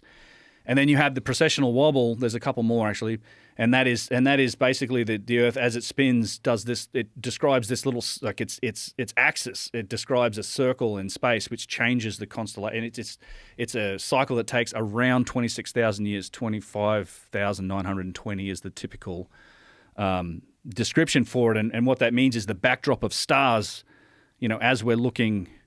At any time is slowly changing. It changes only 1 degree every 72 years. So if you're looking at the horizon, like the width of your thumb over 72 years, basically the relative to the sun, the constellations behind the sun shift. So today it's Pisces.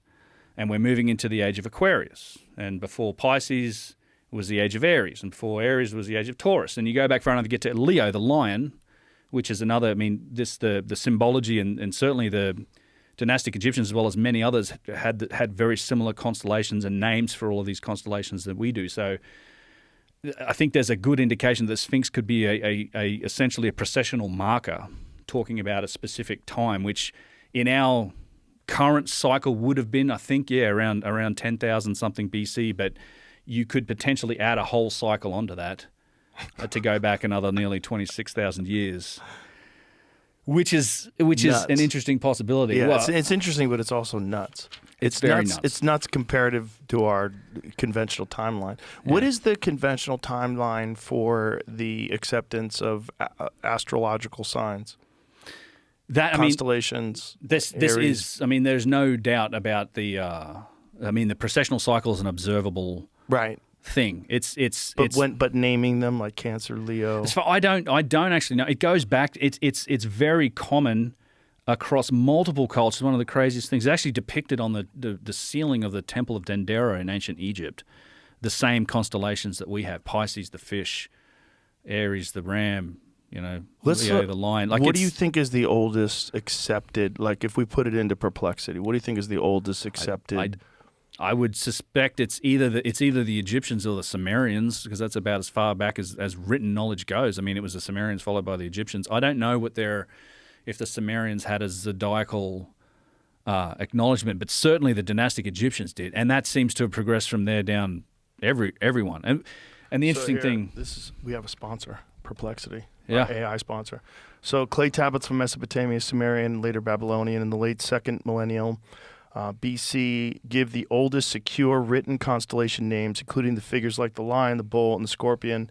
These early star lists, such as Babylonian 3 stars each, catalogs, and later the MUL.APIN tablets. What is that? You know what that is? no. Systematically record stars and constellations, and were compiled roughly between 1200 and 1000 BCE, drawing on an even older tradition. So it's at least 1000 BCE. Yeah, it says here that before current era. The iconography of star animals similar to these constellations appear on prehistoric seals, vases, and gaming boards from Mesopotamia. May go back as far as 4000 BC. I think if you go to like Göbekli Tepe and Martin Sweatman's theories that a lot of the animal depictions on there may be showing constellations. I don't believe they're the typical zodiacal constellations. But what's interesting is, let's see, are they found in Göbekli Tepe? Let's see what Perplexity thinks. No clear universally accepted constellation names have been identified at Göbekli Tepe, but some carvings appear to depict animals in positions that may correspond to parts of later constellations such as Scorpius, Sagittarius, or Cygnus. Cygnus. According to a minority of researchers, most archaeologists remain cautious. Yeah, minority being Martin Sweatman probably. Seeing these are primarily. powerful symbolic animal figures like a scorpion, vulture, and other birds of prey, and arguing that firm links to a true zodiac or named constellations are speculative. But interesting. Yeah. Yeah, it's remarkable. And more so even just than those markers is one of the, for me, it's sacred geometry and the processional numerology that's encoded. This is Hamlet's Mill, what's in the book Hamlet's Mill that essentially shows you that a lot of this sacred geometry, which is it's like a numeral system or these sacred numbers that are repeated through geometry, time, distance, even cosmic cycles as we measure them, and then they appear again and again through ancient cultures. And in their origin stories, and even in their architecture. The Great Pyramid's probably the best example. It being I'm sure you've heard that it's like a scale model of the northern hemisphere at a ratio of 43,200 to 1. It's absolutely insane, and it encodes so much more knowledge when you consider it from that perspective. Knowledge that we can't explain through the dynastic Egyptians or by any capabilities that they had. It encodes geodetic data in terms of the very specific shape of the Earth, it being an oblate spheroid, like it encodes that information in it. How so? Well, so So 43,200 is an interesting number to start with, just because the number of seconds in a day is 86,400. So in 12 hours of the day, it's the amount of sunlight, basically the amount of time on a hemisphere or in half of a day in exactly 12 hours is 43,200. It's 432 is one of those numbers that shows up again and again and again and again. So the Great Pyramid at a ratio of 43,200 to 1 is essentially a scale model of the Northern Hemisphere. If you take the height of the Great Pyramid, and this includes the socle that it sits on, but you take that height, you multiply it by 43,200, you get the polar radius of the Earth. So from the center of the Earth to the North Pole, almost exactly, within a couple hundred feet. And even more impressive is when you take the perimeter length of the Great Pyramid and you multiply that by 43,200, you get the equatorial circumference of the Earth within about 300 feet, which is super interesting because it's flexible. It changes. So as we've always known, there's been multiple surveys since the 1800s of the Great Pyramid, and once its base was cleared off and we got its perimeter length. And we've also had surveys looking at, how big's the Earth. Aristoteles in like 500-600 AD in Greece, he was the first one to give it a go by measuring sort of the angle of the shadow in two different places over a few years, and he got the circumference of the Earth to within about 500 miles. That was as close as we got until the 1800s, and then the advent of modern satellite surveys in the 1970s and 1980s. And the funny thing is that the more advanced we got, as we stepped closer and closer, and right up to the modern satellite surveys, the closer the number came to what the Great Pyramid represents at this ratio of 43,200, right up to the point where it's like it's like the most modern. I think the surveys done in the 80s are still the ones we use today, looking at the actual circumference of the Earth is within about 300 feet of the measure of the Great Pyramid, which makes, that's within the margin of error. It's within the variability of the margin of the Earth, because of the circumference of the Earth, because you have like the moon and the sun on one side. It literally, you measure it every day, it's going to change about 200 or 300 feet, just because gravitational forces are pushing on the Earth. So that also means that what's interesting is if in 2 seconds of time, if you were standing on the equator, then the Earth rotates precisely the length of the perimeter of the Great Pyramid. So in 2 seconds, it goes, basically the Earth turns the same length as the perimeter length of the Great Pyramid. What's even crazier, and so you have this measure expressed in distance and in time, given that it's this significant number that measures the amount of seconds in 12 hours.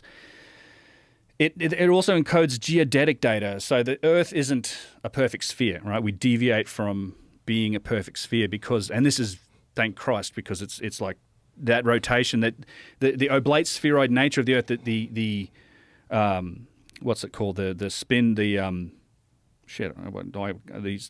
spin motion of the Earth, essentially, like like a dryer. For some reason I can't think of the word. It's flattening our tops a little bit, and we bulge a little bit at the center around the equator, right? So it's like that spin force is making us bulge a bit. So what it means is that if you measure the Earth this way, like north to south around, and then east to west, it's going to be slightly longer east to west. How slight? I think it's something like 70 or 80, 40 miles, I think is the difference. Something like that. Maybe that's the radius difference. But I think radius or diameter might be 30 or 40 miles difference. It's just this, it is this slight equatorial bulge. And what it means is that, when you draw latitude and longitude lines on the planet, and latitude being north-south and longitude being east-west, if you get down to the equator, now obviously the shapes of them change as you go up towards the poles, but the latitude lines are straight. I saw this recently. I don't know how accurate it is. It Whoa. says it's accurate. That's Earth without water? Without water. Yes. That's nuts. Yeah.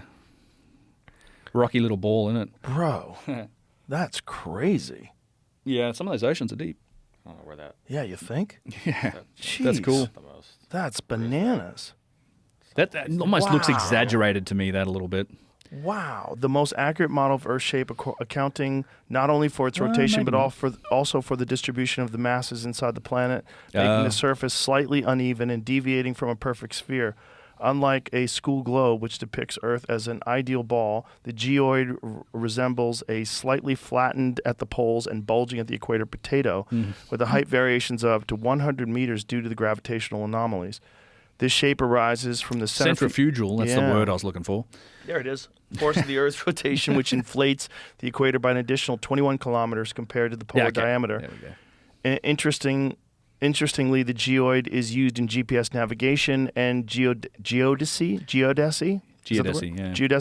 to precisely measure elevations above sea levels as oceans follow this uneven surface. Imagine if you shrank the Earth to the size of a basketball, the geoid's irregularities would be smaller than the roughness of the orange skin. Wow. Of an orange skin, yet still impact our daily lives. Wow. Yeah, so it must be a little exaggerated because I think that's clearly rougher than a orange that's clearly thicker than the roughness of an orange skin. But yes, that's it gives us an example. But so we're a little bulgy around the middle, a little flatter on top. So when you get down to latitude and longitude at the equator, right? So at the equator, if you draw that cube 1 degree of latitude, 1 degree of longitude, it's not a perfect cube, okay? So it's a little bit further east to west than it is north to south.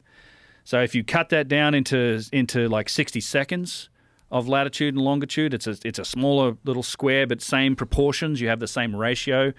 And if you actually take the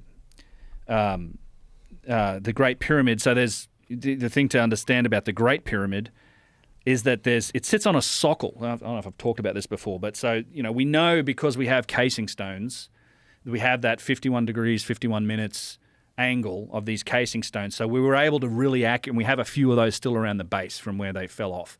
So from that, we can determine the height, and we also have this perimeter length using the casing stones. Very accurately, the survey. And now those casing stones, it doesn't sit direct on the bedrock. The pyramid actually sits on top of a 55 centimeter sockle. So it's this little platform that sticks out about this much, and it's 55 centimeters high, and it sticks out. So you have the casing stones, and you have this little sockle that it sits on. So you have these two methods of measuring the pyramid. You can measure the perimeter length around the casing stones, or you can measure the perimeter length around the sockle. Sockle's slightly larger. And the funny thing is if you get down to 1/4 of 1 second of latitude and longitude at the equator, the longitude is exactly within an inch or two the perimeter length of the sockle, and the latitude, the north-south, is the perimeter length of the pyramid. So it's encoding the geodetic shape of the Earth. The ratio of latitude to longitude is encoded incredibly accurately in these perimeter lengths on the pyramid, and it's just kind of mind-boggling. Well, so this would be this would be the skeptic reductionist's answer to this stuff is that right? You say, well, you're just playing with numbers. It's like, well, it's the numbers are there. None of those things. Anyone can check that data for themselves. Like the 43,200 to 1 ratio of the pyramid. The fact that that's the number of seconds in 12 hours of the day. There's so many. I mean, this by the way, 432 turns up all over the place. The Kali Yuga is said to be 43,200 years old. The radius of the sun is 432,000 miles. The King's List from the Sumerians is a total of 432,000 years, with one king reigning for 43,200 years. So this 432 is one of those sacred geometry numbers that keeps turning up again and again. But what's always been fascinating to me in the geodetic information encoded in the Great Pyramid is like you have to understand the shape and size of the Earth to get that ratio so accurately embedded in that monument, and we weren't able to do that. Basically until really recently with satellite surveys, but we certainly weren't able to measure longitude even until like the turn of the 18th century, like James Cook's second voyage of discovery. We couldn't accurately figure out where we were on those east to west traverses. Like accurately reflecting longitude in the pyramid it's astonishing. It's one of those things that also relates to ancient maps having like accurate coastlines with longitude on them, but what seems clear is that somebody at some point in the past had very accurate knowledge, not only of cosmic cycles, but also of the shape and size of the Earth itself. Like in terms of they surveyed it, they understood its shape, they understood the ratio of latitude to longitude on the planet, and it's all encoded in this monument. And it's kind of scratching the surface on what's encoded in their Great Pyramid. But I mean, the numbers are all there. You can add these up. Have you ever had a debate with anybody that thinks that this is all coincidence and that you could take these numbers and just kind of monkey around with them and make any kind of equation you want if you just draw arbitrary distances between certain things? No, not because some people do believe that, right? Yeah, I mean, so I think there's a difference between when you talk about numbers versus ratios. Like once you get to ratios, then it doesn't matter how you measure them. Like it's like the ratio. It doesn't matter if you measure them in mosquito dicks or inches or whatever, right? It's all centimeters.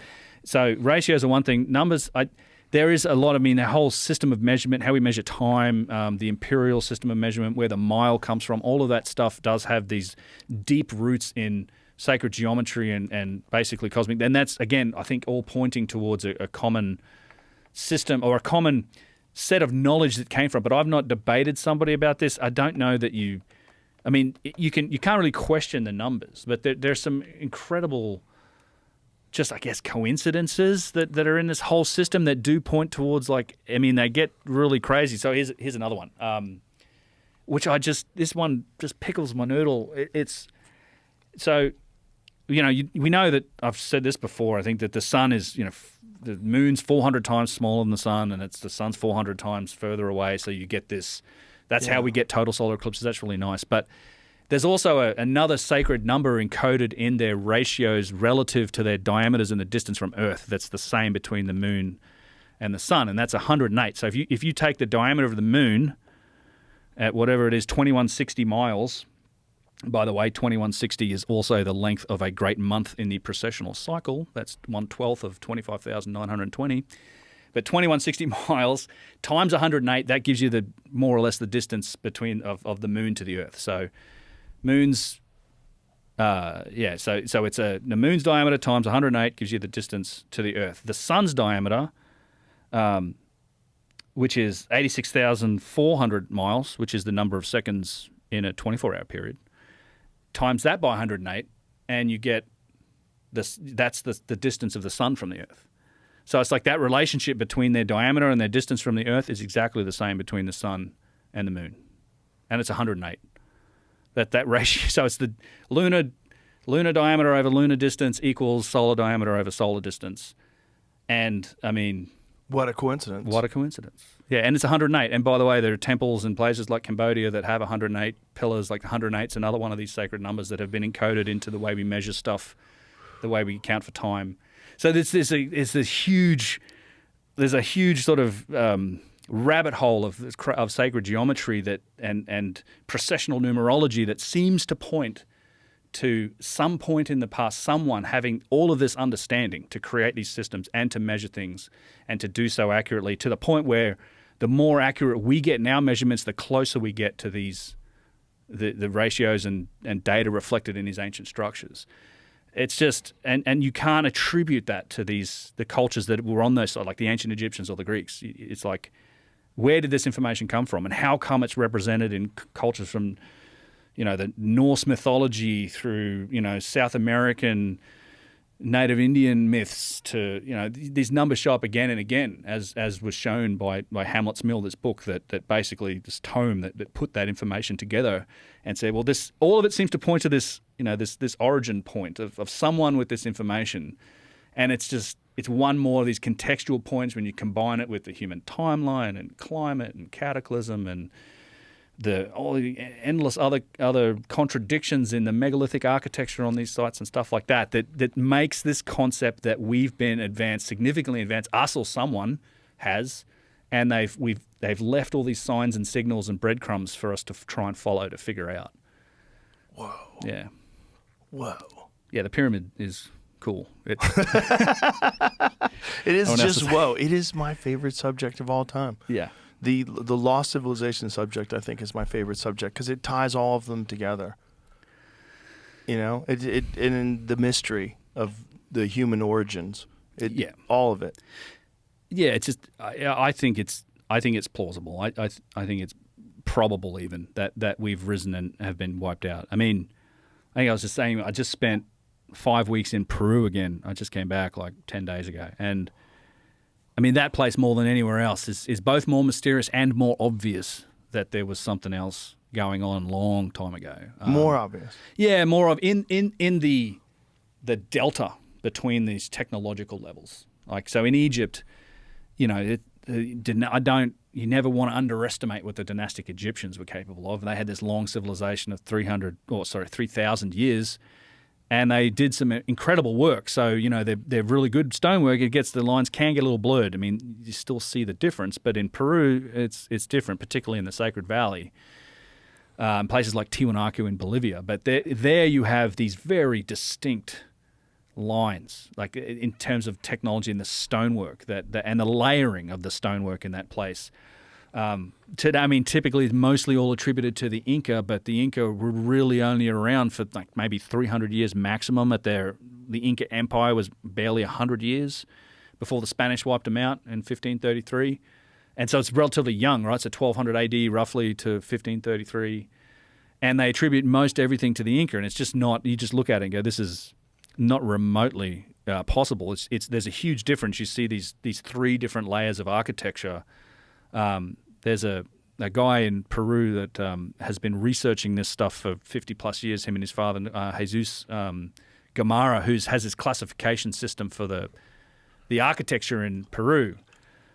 So you have, he calls them Hanan Pacha, Uran Pacha, Ikun Pacha, the three levels. These words have many meanings in Quechua, but it starts with like the oldest stuff seems to be this monolithic carved, really bizarrely carved mountains, like bedrock. They're not blocks. It seems vastly ancient.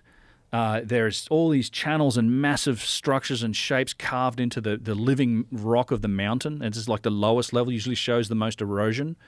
Then you have the megalithic stuff, like Sacsayhuaman.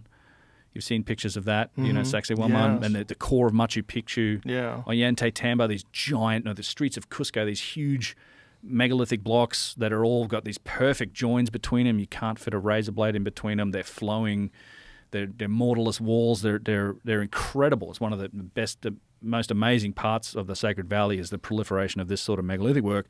But then on top of that, you have the Inca work, the Ikun Pacha. It's literally cobblestones that are put together with mud mortar. It's like a local rock, and they've stuck it together. And so you have this very distinct layers.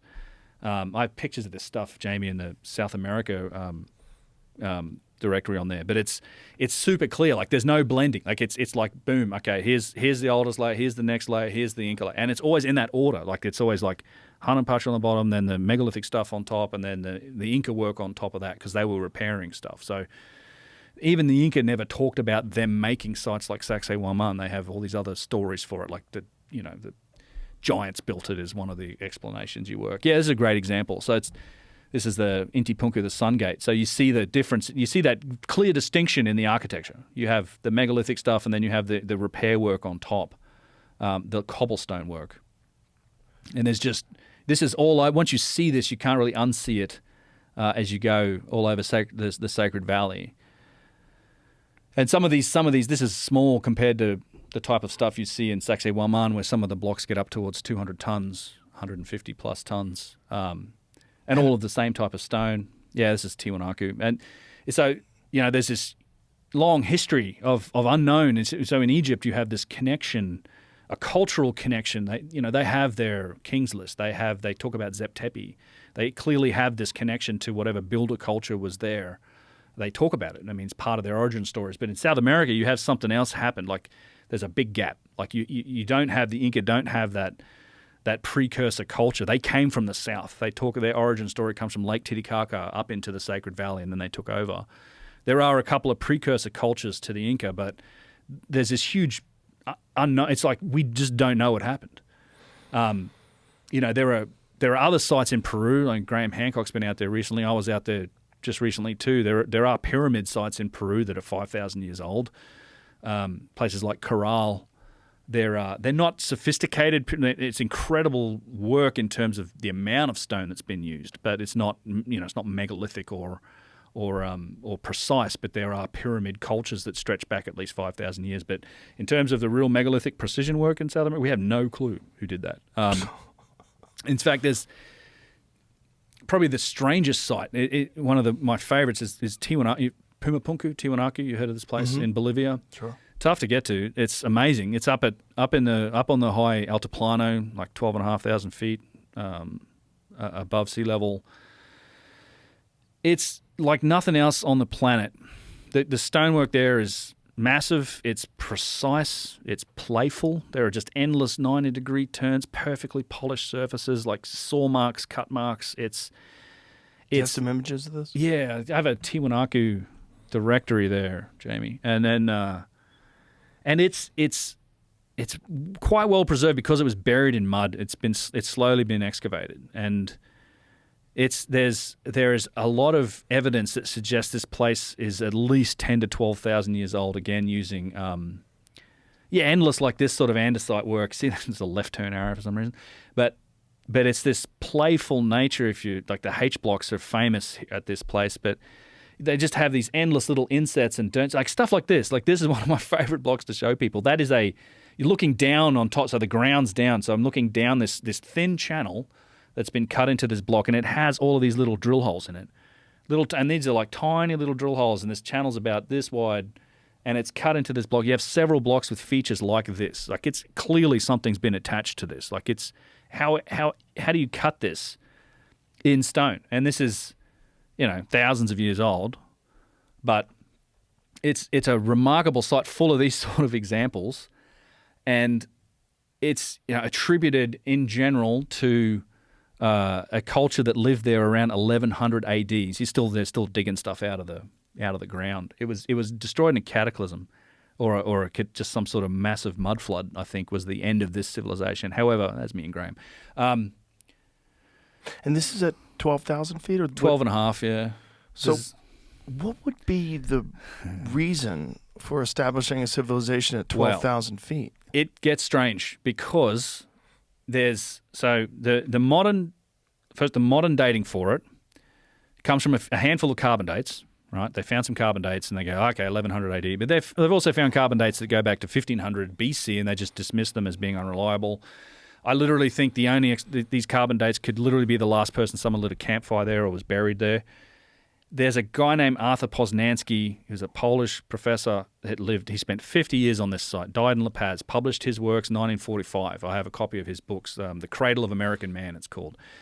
He spent 50 years investigating this site. He dated it at 15,000 BC, based on a whole range of other like geological data, astroarchaeological dating, it has these alignment properties we can talk about. He found the skull of a toxodon there, which toxodon is an extinct Pleistocene-era mammal that went out in the Younger Dryas, 13,000 BC. There seems to be depictions of saber-toothed tigers and smilodons in some of the artwork there. So you have some they say they're all pumas, but some of them have small canines, some of them have really big canines. I mean, why is there a difference here?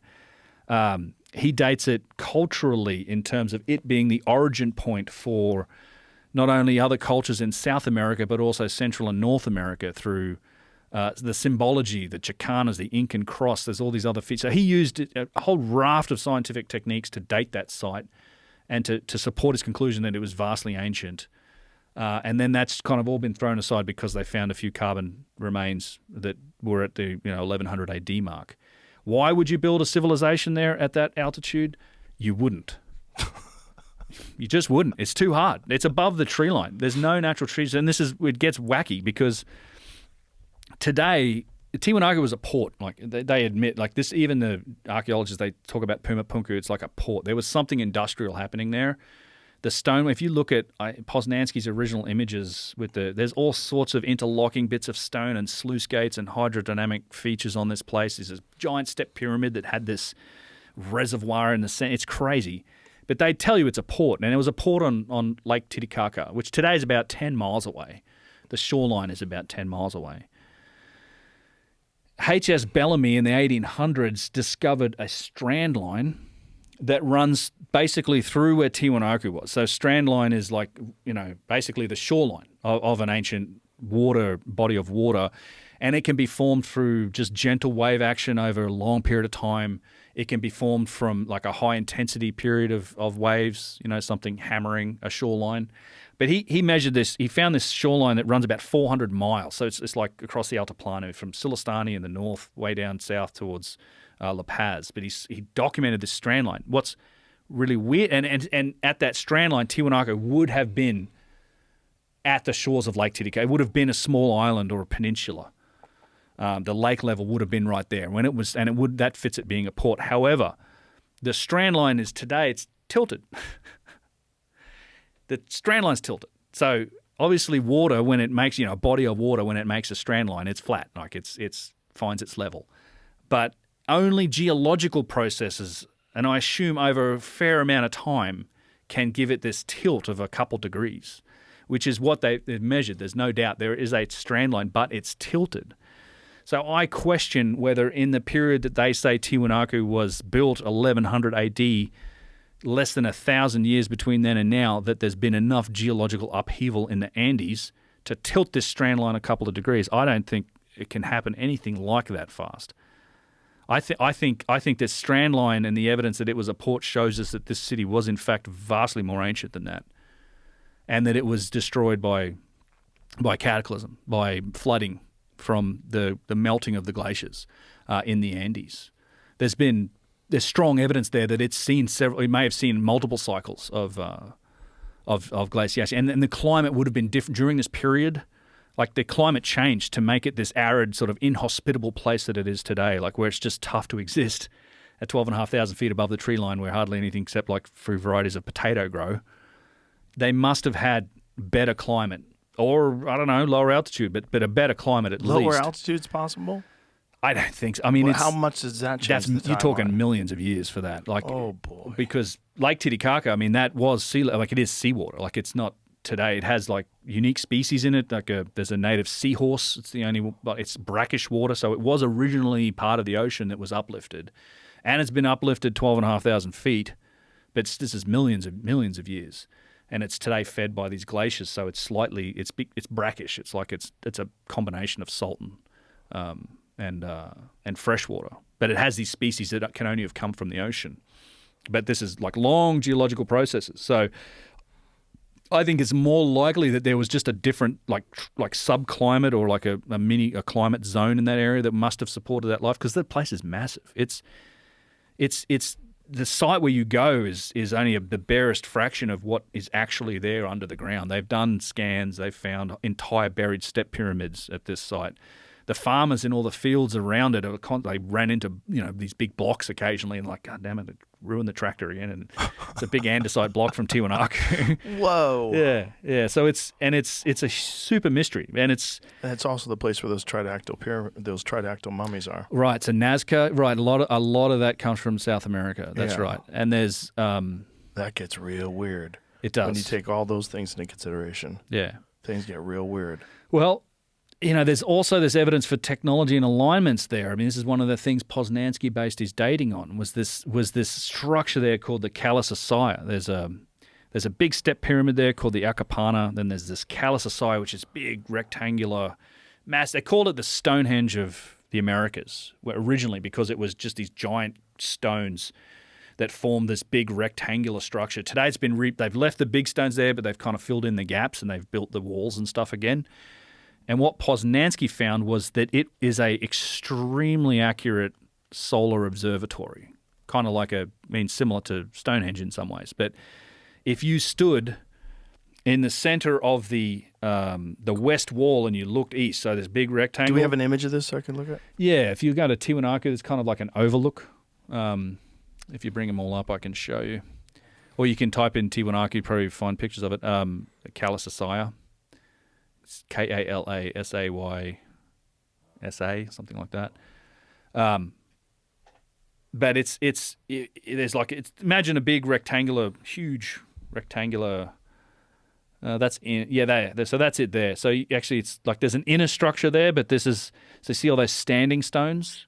those are the original stones. So it actually goes all the way around and all that far side. So it has an internal structure as well. Interesting. So the larger stones, They're original. Okay, and then They're they actually- built the smaller wall later. That's all modern. No, it's modern as far as the last 50 years. Oh, Yeah, they reconstructed it. If you go back to Poznański's original excavations from the early 1900s, Wow, they all do that. all you see is the big standing stones. It's been quarried. Like this is another one of those places where literally like the core of La Paz is made from stones from Tiwanaku. Like it's the whole town that's here. There's a massive church that's been built. They made mines and sewer systems. It was just like the most convenient source of stone. And in Tiwanaku in particular, like they're very square. Like it's really linear, beautiful blocks of andesite, perfect building material. Why wouldn't you just take it and build cities? So they were right up until the 30s. They were just wagon loads and wagon loads and wagon loads of stone every day. So that place has been used as a quarry for similar to a lot of places in Egypt for hundreds, if not thousands of years. But it's so what you're looking at is you got to use your imagination or look at the older pictures to even then it's barely a fraction. I think of what's actually there under the ground. But what's interesting is Poznański figured out that if you stand in the middle of the west wall, like so looking this way, and if you looked at the corner pillars on the east wall, it showed you the sun on the solstices would rise exactly on the outside corners of these pillars. Now this is it looks like that to the eye, but if you measure it with precision instruments, you find it's about 18 minutes off now. And so when it was aligned, so it's similar to the Sphinx and like when was it lined up with Leo? So when was this structure lined up exactly on the solstices? And so the motion of the Earth that would affect that is called the change in the obliquity of the ecliptic. It's another one of the Milankovitch cycles. So we talked about precession of the equinoxes, which is the wobble. So then you also have this tilt, like this change in the tilt of the Earth. So the actual tilt goes back and forth, I think, between 22 and 25 degrees, something like that. But it's a 41,000-year cycle. And it's basically the change in the axis of the Earth relative to the equator of the sun or the ecliptic plane. So this, if you project out the equator of the sun where all the planets are orbiting, it's the change in the Earth's tilt relative to that plane, the obliquity of the ecliptic. And so on that cycle, it's a 41,000-year cycle, turns out that he dated it using the star charts of the time at around 15,000 BC. Now, his work was validated in the early 2000s by the Bolivian, this is a funny story, Bolivian head of archaeology in Bolivia and these astronomers that went there and said, let's check Poznański's work using the astronomical almanac, more up-to-date information. And they said, yes, indeed, he was correct. Like if you assume this was an alignment thing, this would have lined up right on basically 12,000 years ago, 13,000 years ago, 10,000 BC, or plus 41,000 years, I guess, for the cycle. So, and the guy, Gustavo, I've forgotten his name, damn it, but the guy who was in charge of the Bolivian Department of Archaeology at the time, once he made that announcement, lost his job. And I don't think it's ever been talked of since. Like the official dates for Tiwanaku haven't changed. However, these guys also figured out that if you spun it around and you looked it's also aligned to the sun sets on those solstices. So if you go on the west wall you go on the east wall and look west, it also perfectly aligns with the sun sets. You also get the solstices in the center. So, equinoxes in the center, solstices being the shortest and longest day of the year, where the sun's furthest north and furthest south, and then equinox is in the middle. So it's perfectly aligned with that, but just off kilter a little bit because of that motion of the Earth, the change in the obliquity of the ecliptic. So it's not an accident, put it that way. It's not just a coincidence that it's aligned this way. It was set up that way to be a solar observatory. And if you look at it with an open mind, it's an insane date.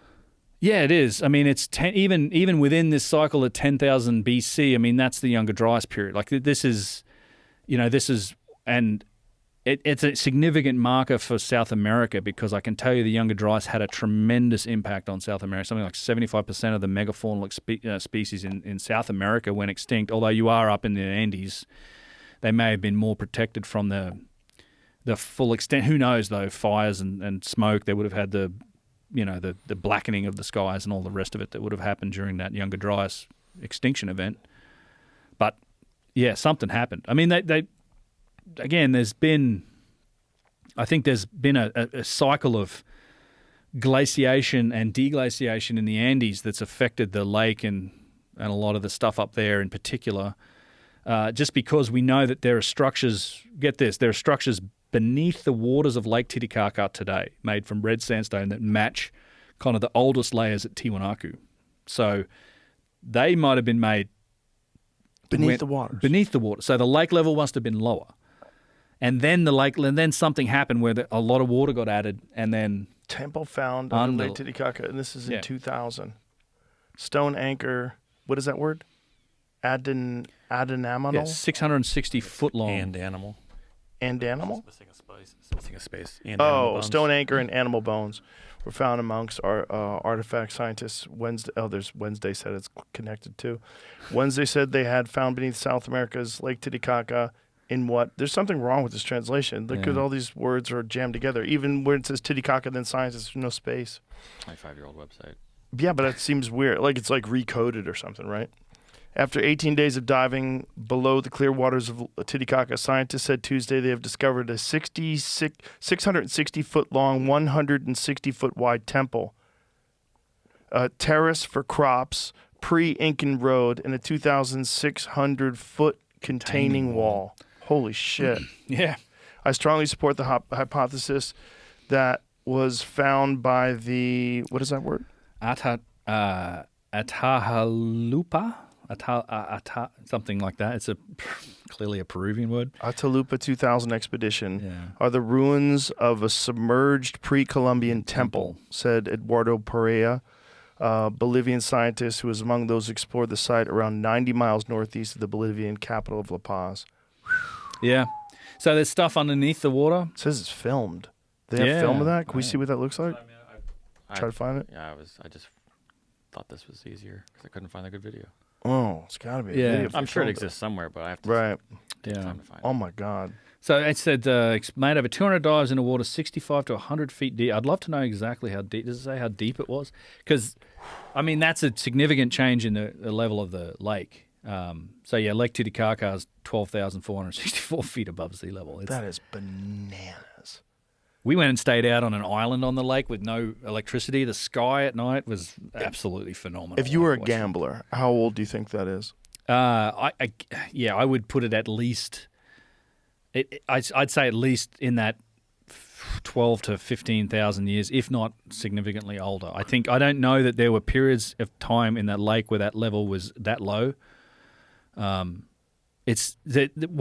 What's crazy is that there's been a variance. Like there's structures beneath the current lake level, so the water was lower, and then we know from the strand line that the water was, God, what is it? I think 40 meters almost higher than what it is now when it would have been at the shores of Tiwanaku. Which is indicating a long time period of change. Yes, and the tilted strand line. So if you were talking about Tiwanaku, if I was a gambler, I would put it at tens of thousands of years. And this is speculation, I don't think it fits even within the 10 to 12,000 year cycle. I think it's got to be multiple tens of thousands of years for that to be where it is. And in fact, when I was there, literally like 2 weeks ago, we made some observations that I hadn't made there. But I'd spent a bunch of time at Tiwanaku over the years. But we figured out that those big pillars of that Kalasasai, we thought they were andesite. They're granite. The ones on one side, they're actually granite, and they're very heavily eroded. Like again, you have that big scoop out of it. You can see at the bottom where they were buried. But there's this huge amount of erosion, and granite erodes way more slowly than things like limestone. So it's just, I think the erosional data there needs to be studied, because I don't know how long it would take, even in that environment, which gets more rainfall than places like it can rain quite a bit. You get these storms, but I think it takes a long time to erode granite that far, and the stuff that's been exposed and above, the mud, and when there was clearly some sort of big mud flood that came in that knocked this stuff down. The stuff that was been face down or buried in the mud has been quite well preserved and protected. But is this the film? There's like 1 minute of underwater that's Inca. footage. Whatever that is, it looks Inca. Oh yeah, but they Lake found Titicaca underwater gold and archaeology. Yeah, gold Incan figurine. Well, the Inca were definitely there at the lake. There's the Island of the Sun, Island of the Moon. That's Inca. With his big old dick. Well, you should see. Reminds me of like you should have seen some of the pottery they make, bro. Like I was making photoshops of my friends with it. It's literally like dick and balls and like all this pottery. They have this whole erotic section of the Larco Museum, and it's always good for a little giggle. But so is it safe to say that less exploration has been done at this site? yes, for sure. It's still being slowly excavated, but yeah, this isn't. I mean, the wheels are grinding slowly. They're slowly trying to renovate. They're trying to encourage tourism, but there's so much of that site that needs to be dug up. It hasn't had anything like the attention Egypt has. Is there the same sort of pushback against dating?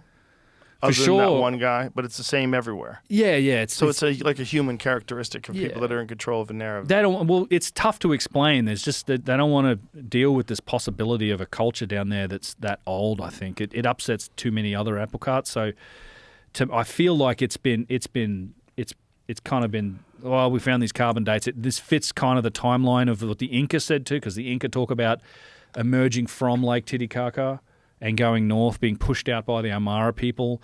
And if you think the Inca arrived in the Sacred Valley from the south around 1200, between 1100 and 1200 AD, so therefore they might have been at Tiwanaku at 1100 AD. So it kind of fits that timeline, but it doesn't mean anything. Like the Inca could have been down, the Tiwanaku could have been there forever.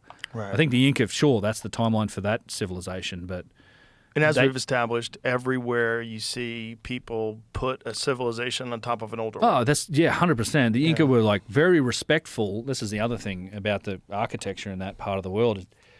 The layers are very other than the Spanish. They smashed it all up. But the Inca were very respectful and they tried to rebuild even. Like where they could rebuild megalithic structures, they would. Here's a great example. And I also think a great example of why it's not possible that the Inca did all of this, because it's in such a short period of time. Again, their civilization lasted barely a couple hundred years, and there's so much of it, of this stonework, and it's just complete night and day difference. But so in Cusco, there were like 13 high Incas, these kings of the Inca Empire, like the high Inca, the big dude, and he had his court with his advisors. They called him a Panaka. And it was a hereditary thing, so the son would inherit, and he'd make his own Panaka, his own people.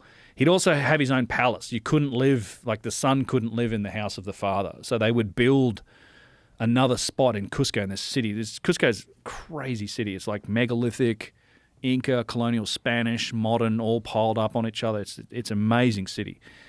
But if you actually look at where these courts were, like starting with Manco Capac, the first sort of high Inca around 1200 AD, you have the first 7 or 8 of these high Inca, when they would build their structures and their palaces, they would rebuild like a megalithic courtyard. It'd be these big, massive stones, or they'd inhabit and they'd repair it, and they'd have these huge, big megalithic courtyards. But as soon as they switch from, I think, the 8th to the 9th, or the 7th to the 8th, it's all small cobblestones.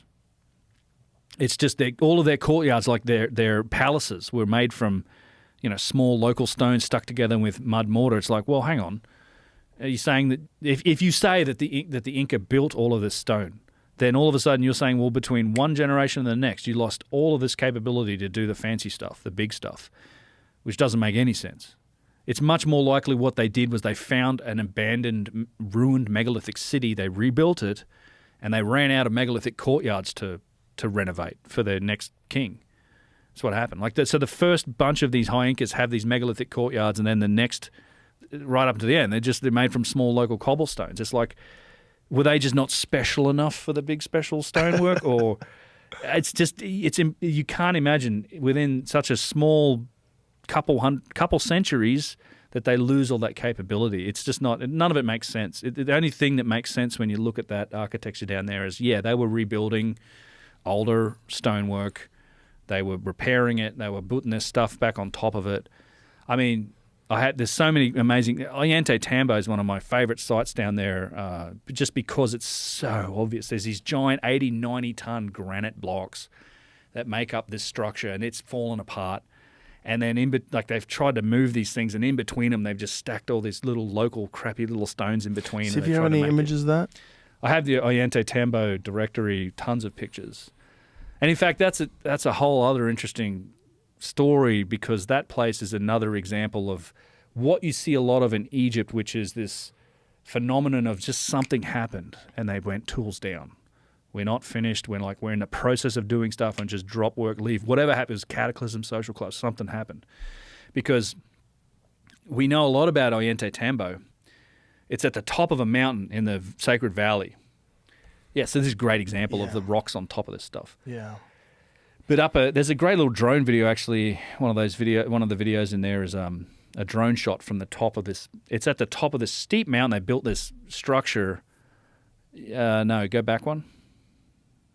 That's at the quarry. So I'm standing on one of the stones. So yeah, that's it there.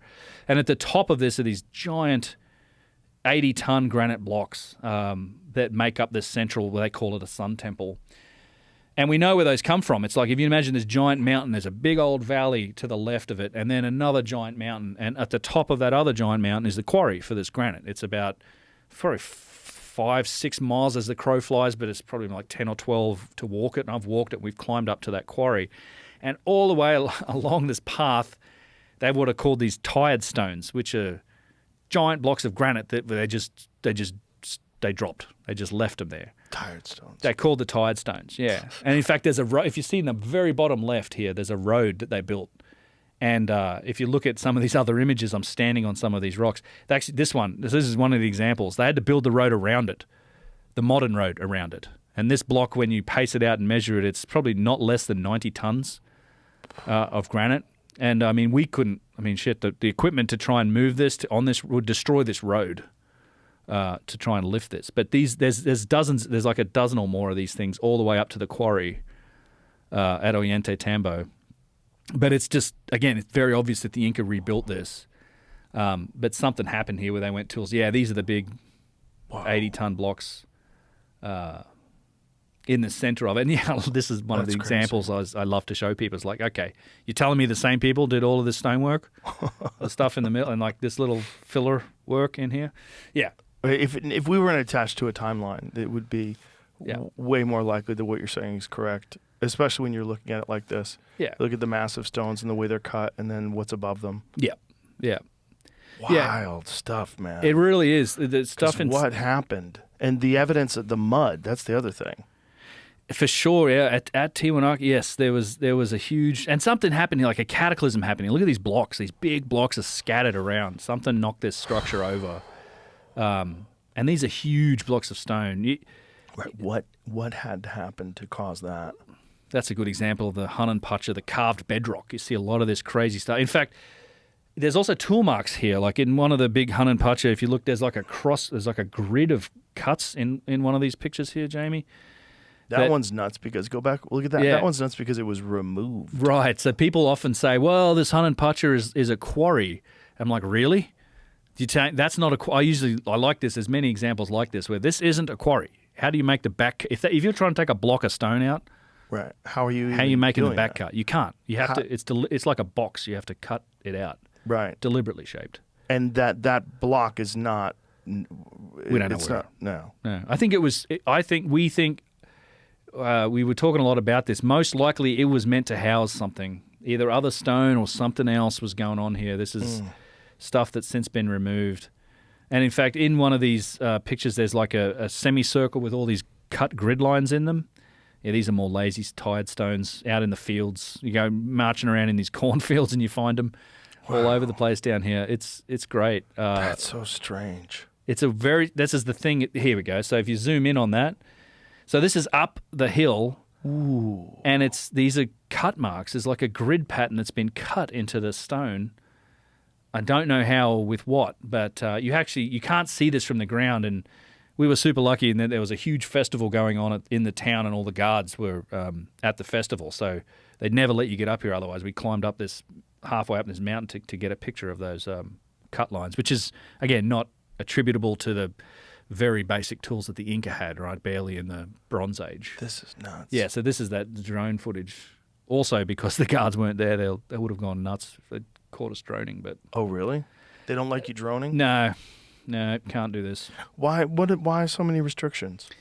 I mean, wouldn't all this, especially from someone like you, wouldn't all this it'd be encourage nice. tourism? I think you'd think so, but it's not the case. In fact, they're getting worse, unfortunately, in parts of Peru, just in terms of the ropes and the restricted areas you can't go to. Machu Picchu, unfortunately, you can't get to the famous hitching post of the sun or the central megalithic area. Just looking at this drone footage, there's such a clear difference between the original stone that's below Yeah. and then the stuff that the more modern people built above it. There's Yes. such a difference in the way the stone is constructed. Yeah. Wild stuff, man. It's night and day. So this is what I like about South. Once you see it in South America, it's very clear because you just, again, in Egypt, you just had a longer ancient civilization that were able to develop higher capabilities than, say, the Inca did. In fact, the quarry for this stone is way on that other mountain across the valley at the top. You can't quite see it, but it's they hauled these big blocks along, like over very difficult terrain at height. This is still 10,000 feet. And what is the largest of these stones? It'd be 100 tons at least. I mean, it's Sacsayhuama, and you're closer to 200 tons. I think at Tiwanaku, the biggest sandstone block, I might be right, is something like almost 400 tons, something like that, 300 maybe. And Is a big red sandstone block. Are those cross marks? Is the etchings into the stone? Is that the only evidence of tool marks? Or No, we've seen others, particularly in Tiwanaku. I mean, this is actually up at the quarry. So this is up at the up that other mountain we hiked up, and I can't imagine trying to carry a ton of rocks up here. This was hard enough, but So in Tiwanaku, you certainly see a lot more evidence for tool marks.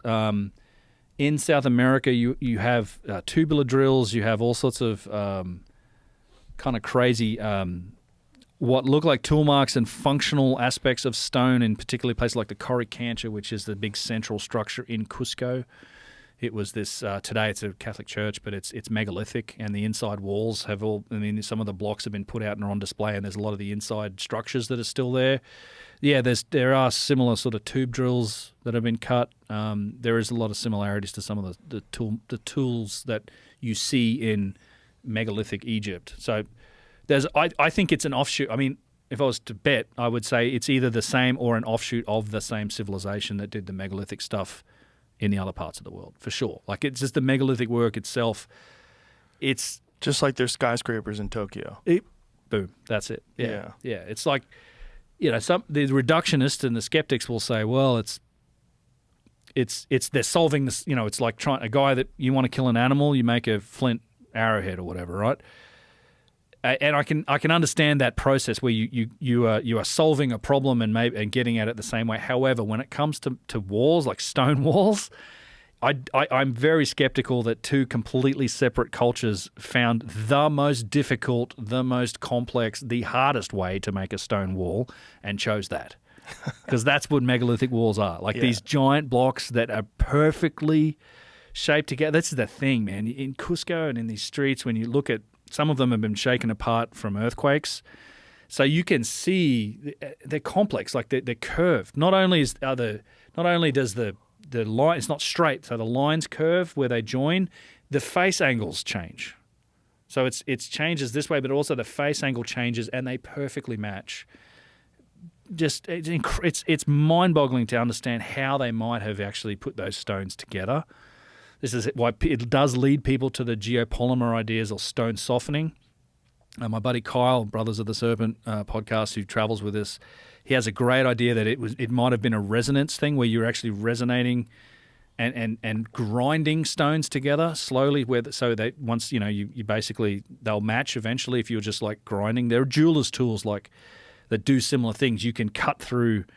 They do it on real small stones, but you can cut through granite with a star shape or whatever with these jeweler's tools that get to the right resonant frequency, and they just sort of grind through like an ultrasonic drill or something that cuts and just vibrates its way through.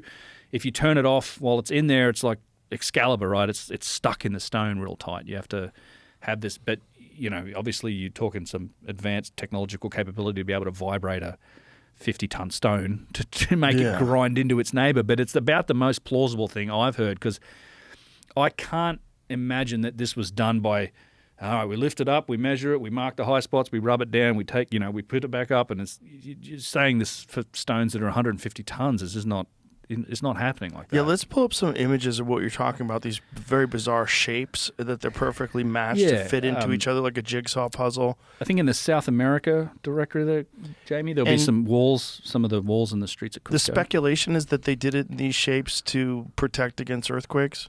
One of them, that's the Coricancha. Keep going. There's the wavy lines. This stuff, right? Yeah, this stuff. This is like the Inca Roca wall, and there's probably some pictures of the broken sections where you can see these inside joins. That's Sacsayhuaman, so it's the same thing, just a much bigger scale. Weird. That's some weird, bizarre stuff. Yeah. Weird stuff. Go back to the curvy. What's that? The curvy ones back the way. Yeah, that one. Yeah, that just one green forward. one. That one. Yeah. Okay. So that's nuts, man. What are the nubs? I don't know. No one knows, right? We talked about the nubs endlessly. Yeah, people. All sorts of speculation, like people have geopolymer explanations for them. People have, a lot of people try to say they're lifting bosses, and that's not how they would flip over. They're not in the right place. One thing's for certain, I think, with the nubs that is an observation a friend of ours, Chuck, a geologist, made, which is that if you look at how stone is quarried, right? So one of the common methods still used to some extent today, but certainly is attributed to cultures like this and the Egyptians, is what they call a wedge and feather quarrying, right? You cut these little wedges out, and then you hammer in either wood and wet it, and you're trying to split stone basically. And they still do it today. One thing you'll never be left with in a splitting or a wedge and feather approach is a nub. Like you can't imagine these stone faces splitting and leaving these bloody nubs that are on all of these walls. Right. So they're formed. They're formed, either deliberately formed or they're a result of some other process we don't know. But they're not the result of this sort of primitive quarrying method. I don't know where they are, but they're on everything, and that's another. It's weird that they leave them there as well. Right? Well, they're in Egypt too. Like they're on like if you compare that wall to like the third pyramid, the Menkaure pyramid, it's exactly the same. I mean, it looks exactly the same. The pillowy appearance on the out, not like unfinished. Let's find an image of that. Menkaure pyramid, yeah, the granite. It's so weird because they're not in a uniform position either. No, and you find examples. There's been surface wear on a lot of this stone. There's plenty of examples where it was very finely like reflective and polished originally. So there's been spalling on the surface. It feels rough today, but there are sections. Yeah, this is Menkaure pyramid. Looks the same. It's same kind of thing. Yeah, nubs, but a little larger. In some places, those are big ones, but there's other ones that are smaller. Very much like that. Yeah, that Facebook picture there, I guess, is a good nub picture. But they're even in Menkaure, there's some evidence that they were flattening some surfaces of the pyramid. Whether or not they intended to flatten the whole thing, we don't know.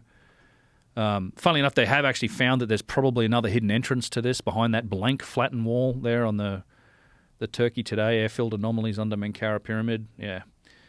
So this is on the would that be eastern side, I guess, of the pyramid? The eastern side where the pyramid temple is. The entrance is in the north, but there's a flattened part of this wall on the eastern side, and they've been hitting that with like a radar thing, and they found that there are some anomalies behind there, so there might well be an entrance behind this wall. Yeah, that looks a little odd. Like that wall looks a little different than the surrounding stone. Well, for sure. And there's some evidence that they had a patch like that. One of the hypotheses, again, I got to credit Kyle and Russ from Brothers, they're construction guys, so they look at this stuff and they have a great theory about this because there's a lot of the casing stones are missing on the back, but we found blocks that were smooth like that with the angle for the other side. So what I think there were probably 4 patches like that. Now, what you could be one possible explanation for this is like, well, you very carefully grind and finish a section on each side because that sets your angle.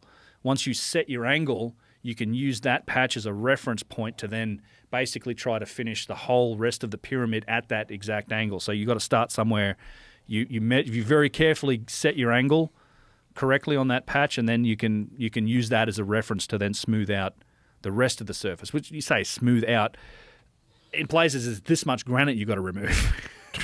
Like a foot of granite's got to come off these stones to get down to that level. Like they're so pillowy, it's granite. I mean, it boggles the mind. It's like they were scooped. It's like the they were using that scooping tool or whatever to do it. Are But- there competing theories as to what the nubs are for, other than like using it to lift the stones Oh, into yeah. place somehow? Yeah, some people suggest some of them may have been like little. The really there are different types of nubs. The subtle ones, not all work as lifting nubs. Some people say in the geopolymer world, where they say, well, stones were formed or cast, they'll say, well, these are like heat expansion points. I've heard good theories from certain people that suggest it had something to do with the mass of the stone, like a resonant like. As you change the mass of a stone, it's whatever resonant frequency it has might alter. Because you also have scoops. You have nubs and you have scoops.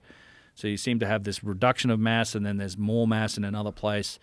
So maybe it had something to do with. These are different theories I've heard. I don't have a good explanation for them. It's so weird how it never comes up again in human history. Yeah, we don't make stuff with nubs. It's weird. It is it's weird. really weird. Well, it's a commonality. It's one of those other indicators. It's like, hey, this is yeah, the same. But yeah. how come this is the same between Isn't these it in places? Japan as well? Uh-huh.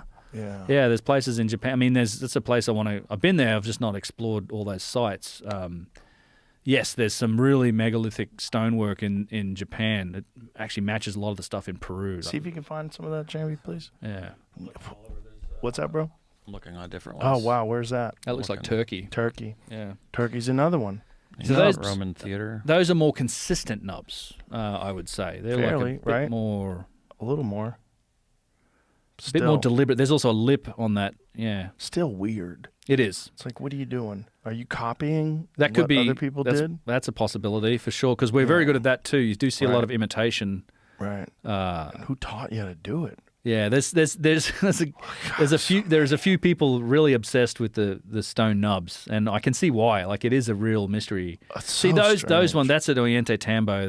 Those are bedrock nubs too. Those aren't even in blocks. That's in bedrock, and those are a bit more deliberate. I would say. Like they're more like Right. maybe they're shadow and markers for like some sort of calendar.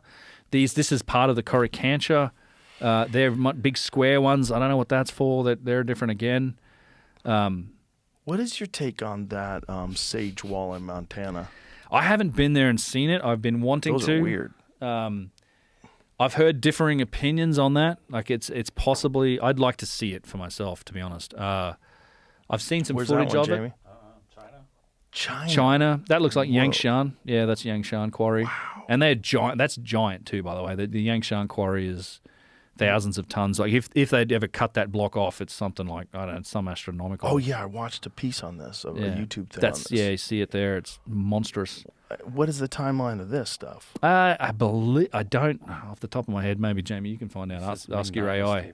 Ming Dynasty, right? Yeah, they say the story on that is like some ruler said like carve me a dragon. They're like sure, boss, and they started trying to get this block out. And then eventually some foreman went, yeah, maybe we can't deal with this stone anymore, and they left it. Doesn't seem real plausible to me. That's the size of the Yangshan quarry block, Oh right? my god! Yeah, That's thousands of tons of that. And Nuts. what they were doing there, I do not know, and I do not know when they did it. But That's the weird things. There's so many yeah, sites. Those nubs would be huge. they're huge, compared to the huge other nubs. yeah, Yeah, they're different. But it's mean- like, what do they represent? Well, so another option. I mean, something else I've heard is that in some places they could have been mounting points for something that was grabbing them or hanging onto them. Some tool to finish the wall. That was another theory that Or a came up. structure around them, Yeah, a structure from like a them. base. And now the Japan ones, Jamie, did you find anything? I was just looking around. That's different. Did you go Japan megaliths maybe? But I mean, India, the Barabar Caves is another one of these mysteries that fits this box. Do you ever heard of the Barabar Caves in India? No. Oh my lord, that's a whole other. These are in Japan. Which one do you want me to This do? is Japan. Yeah, this one in particular. Whoa. This- Click on that one that you just had your cursor on. That's nuts. I think that's AI. Is it? Son of thing a looks bitch. AI. The one- AI-powered the YouTube one- transcription. Son of a bitch. Yeah, the one on the left, just next to it, the medium one, that's definitely and then below it actually is a better picture. The Asuka megaliths. Yeah, so this matches a lot of the stuff in Peru to me, and even the Imperial Palace, the cornerstones and corner blocks of the Imperial Palace there, the wall is very megalithic. Whoa. And in fact, it's funny they've actually been digging up the foundations. My wife was there recently, and they've they've gone underground and they've found like original foundations and big walls, and they've just opened some of that up to the public. Yeah, some of this is very. I mean, this is totally Peru, Hunan Pacha. If this is legit, wow. It matches, right? It's the same. Yeah, the same kind of stuff. Yeah, and that's what's weird. It's like, is this a traveling civilization? Is civilization uniform all around the world global. At a certain point in time? I think it was global. Yeah, Global. I think it was global. We're looking at the remnants of it. Either look at that. Oh my God. Offshoots of it too. Looks like that thing in L.A. Potentially just. What's that, Jamie? Looks like that giant boulder in L.A. at the museum. You know, it's like sitting over the tunnel. You know what I'm talking about? At LACMA? Oh, No? I don't remember I'll it. show you. I try to block LACMA out. Look. Oh wow, kind of. What is this? Like a L.A. sculpture? Museum of Modern Art. It's blech. You go there, it's like, this is a plexiglass box. It's amazing. Yeah, with a banana peel in it. That Right. kind of shit. Yeah. Yeah, I'm not a fan of modern art generally. No, it's for dorks. It looks similar.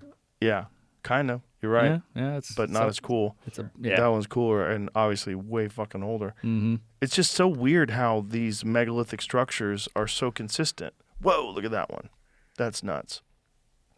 Where is that? There's something like looks like Cambodia, potentially Thailand. Well, that was the other thing that we pulled up You never know. the other day, the temple in India.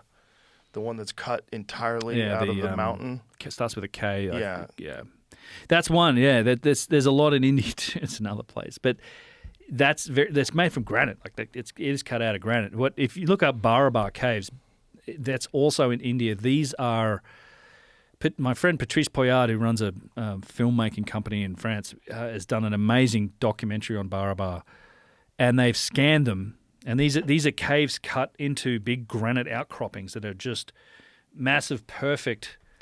On the inside, like it's mirror finished granite within like 1,000th of an inch flatness on the insides. And they have these crazy shapes. So some of them have these circles, but then have a whole other room in the back that's circular. And that's an unfinished one. That's like Click on that doorway, please, Jamie. The like upper left, yeah, right there. Like that's nuts, man. That's a lot of that. The decoration there is added. That's probably later. Again, it's the writing came later. The original doorway is probably that one. So the in elephants the center. over the top. That's later. Yeah, for sure. There's an attribution of these. Is to they were supposedly owned by a particular king who gave them to like a religious cult to get out of the rain, but he doesn't say anything about him making them. They just Oh wow! If you go to the insides is what's impressive in here. It's the finishing of the granite. They're mirror finished, and it turns out with the scans, what they found is they're also like almost perfectly symmetrical. Like they're not straight. They tilt in at like a degree and a half exactly on both sides. It's some of the most precise like work in granite in single piece. Again, it's one of those things where you can't make a single mistake. And I mean, this is an imitation. Like this is a later attempt to replicate it. Yeah, look at that the cow patty hammer, whatever the two in the middle there. Yeah, so this is, and you literally it reflects sound. I mean, the acoustics in there are incredible, but this is granite and it's been polished to this mirror finish, and then it's also been measured for flatness and geometry, and it's insanely accurate. Like, there's been a whole series of documentaries done. You can see the mirror finish in it. Wow! And nobody knows. There's nothing else quite like this anywhere. It's like giant stone boxes. Look at the size of that one. Carved into a mountain. Carved into a granite outcrop in a mountain. Exactly. Yeah. There's 7 or 8 of them. They're all in the same area. Really hard to get to. It's like you got to rough it and camp and stuff to get out there. But it's on my list. Like, what's the conventional explanation of how they did this? They don't. I mean, there are literally other examples of people hammering on them with like trying to make replicas with the tools of the time, and then it just jumps to this, and it's just there's no explanation for it other than they did it in order to let this religious sect out of the rain. Because it's literally some of the really poorly inscribed it's like the Egyptian stuff. It's like somebody hammered this text, right, Sanskrit or whatever it is, and it says, this king gave this to these guys to get out of the monsoon. It's the ancient version of Kilroy was here. Yeah, exactly. Yeah. Kilroy was here. Oh, Kilroy built this. Yeah. Yeah. Yep. Wild, Little, man. little Timmy on the skyscraper. You know? I've never seen that before. That's Barabar? Yeah, I have. completely insane. Patrice, I actually have his full documentary on my This is the channel. one If I people showed you want a to, second ago with the giant statue outside is the Oya Quarry in Japan. In Japan? OYA. Whoa. It's an abandoned quarry. Whoa. oh, this is like we were in a quarry like this in Turkey. It was absolutely incredible. Whoa. Look at in relationship to the size of the people that were walking around. Is this a salt quarry or is it limestone? I can't tell. A lot of them are salt caverns, but we were inside. So you have big quarries like this, underground quarries in China. We were in Turkey, and I have this amazing footage from this massive underground quarry, these caves that were carved in Turkey when we were there. Look at this title. Scientists discover this structure in Japan they claim humans could never have built. Medium. How's that? How could humans have never built a quarry? Yeah. Get clicks. Oh, you're It's a just getting clicky. clicks, you sons of bitches. That's the game. Someone did it. No one's saying it's not humans. It's just saying something was going on back then where they were way more advanced than we want to give them credit for. Yeah. And when you take into account the Younger Dryas impact theory and the natural catastrophes that undoubtedly have befallen many a civilization in the past, Yeah. it all kind of makes sense. It's just it's weird how many people resist it. That's the weird part. It's like they want to cling so tightly to their preconceived notions of the history of the human race. It's a weird thing, isn't it? Like the Weird. history of civilization is one of those things that hasn't changed a whole lot in about 100 years. Like the idea that civilization started with the Sumerians and the Mesopotamians 6,000 years ago, and now we're here. That idea has been around for a long time, and it's just everything else around it has shifted such that, I really do hope that it's just that the context, the next generation of academics can take some of this context into account. I think they And will. I think And they I think will a too. lot of them are growing up listening to stuff like your show. I think that's going to help because there's a lot of people that are getting into archaeology now, a lot of young people that are a little bit more open-minded. And then they also encounter some of these very arrogant professors and people that have these ridiculous ideas and think that they should be the absolute gatekeeper of information, which is so crazy because universities are a fairly new concept. The idea that these people that are running these universities, they should be in charge of something. This is a new thing. They should be in charge. They're the only ones that could figure it out. They have the paper. It's written. Their name is written. It's framed on the Yep. wall. You shut the fuck up. They got the letters. That is literally insane because you're dealing with something that it is not possible for everyone to know, and you're not as into it as they are. The thing is about like they are not as into these ideas as you are. You know what I'm saying? Like you Yeah, are chasing this shit down. There's not a lot. You are, and so is Jimmy Corsetti, and so is Graham Hancock, and so are many, many other people, and Randall Carlson, and John Anthony West. Rest in peace when he was alive. He was awesome. Those people chasing down these ideas are way more into it than the people that are gatekeeping the information. And they don't want to accept anything other than what they've been teaching and what they've been writing about. Yeah, you're right. There's a lot of. I mean, it's amazing that the medium has shifted to give people a voice, I guess, that are into it. And my friend George Howard has a great way of explaining this in terms of a potential like talent pool. If you consider like, okay, so you current academics, at least the ones that are the old guard now, are kind of been selected from the people that chose to go to that got into universities, and you have this pool. But now with the kind of the internet, and it's like you're exposing these ideas to such a wider variety of people that you can then.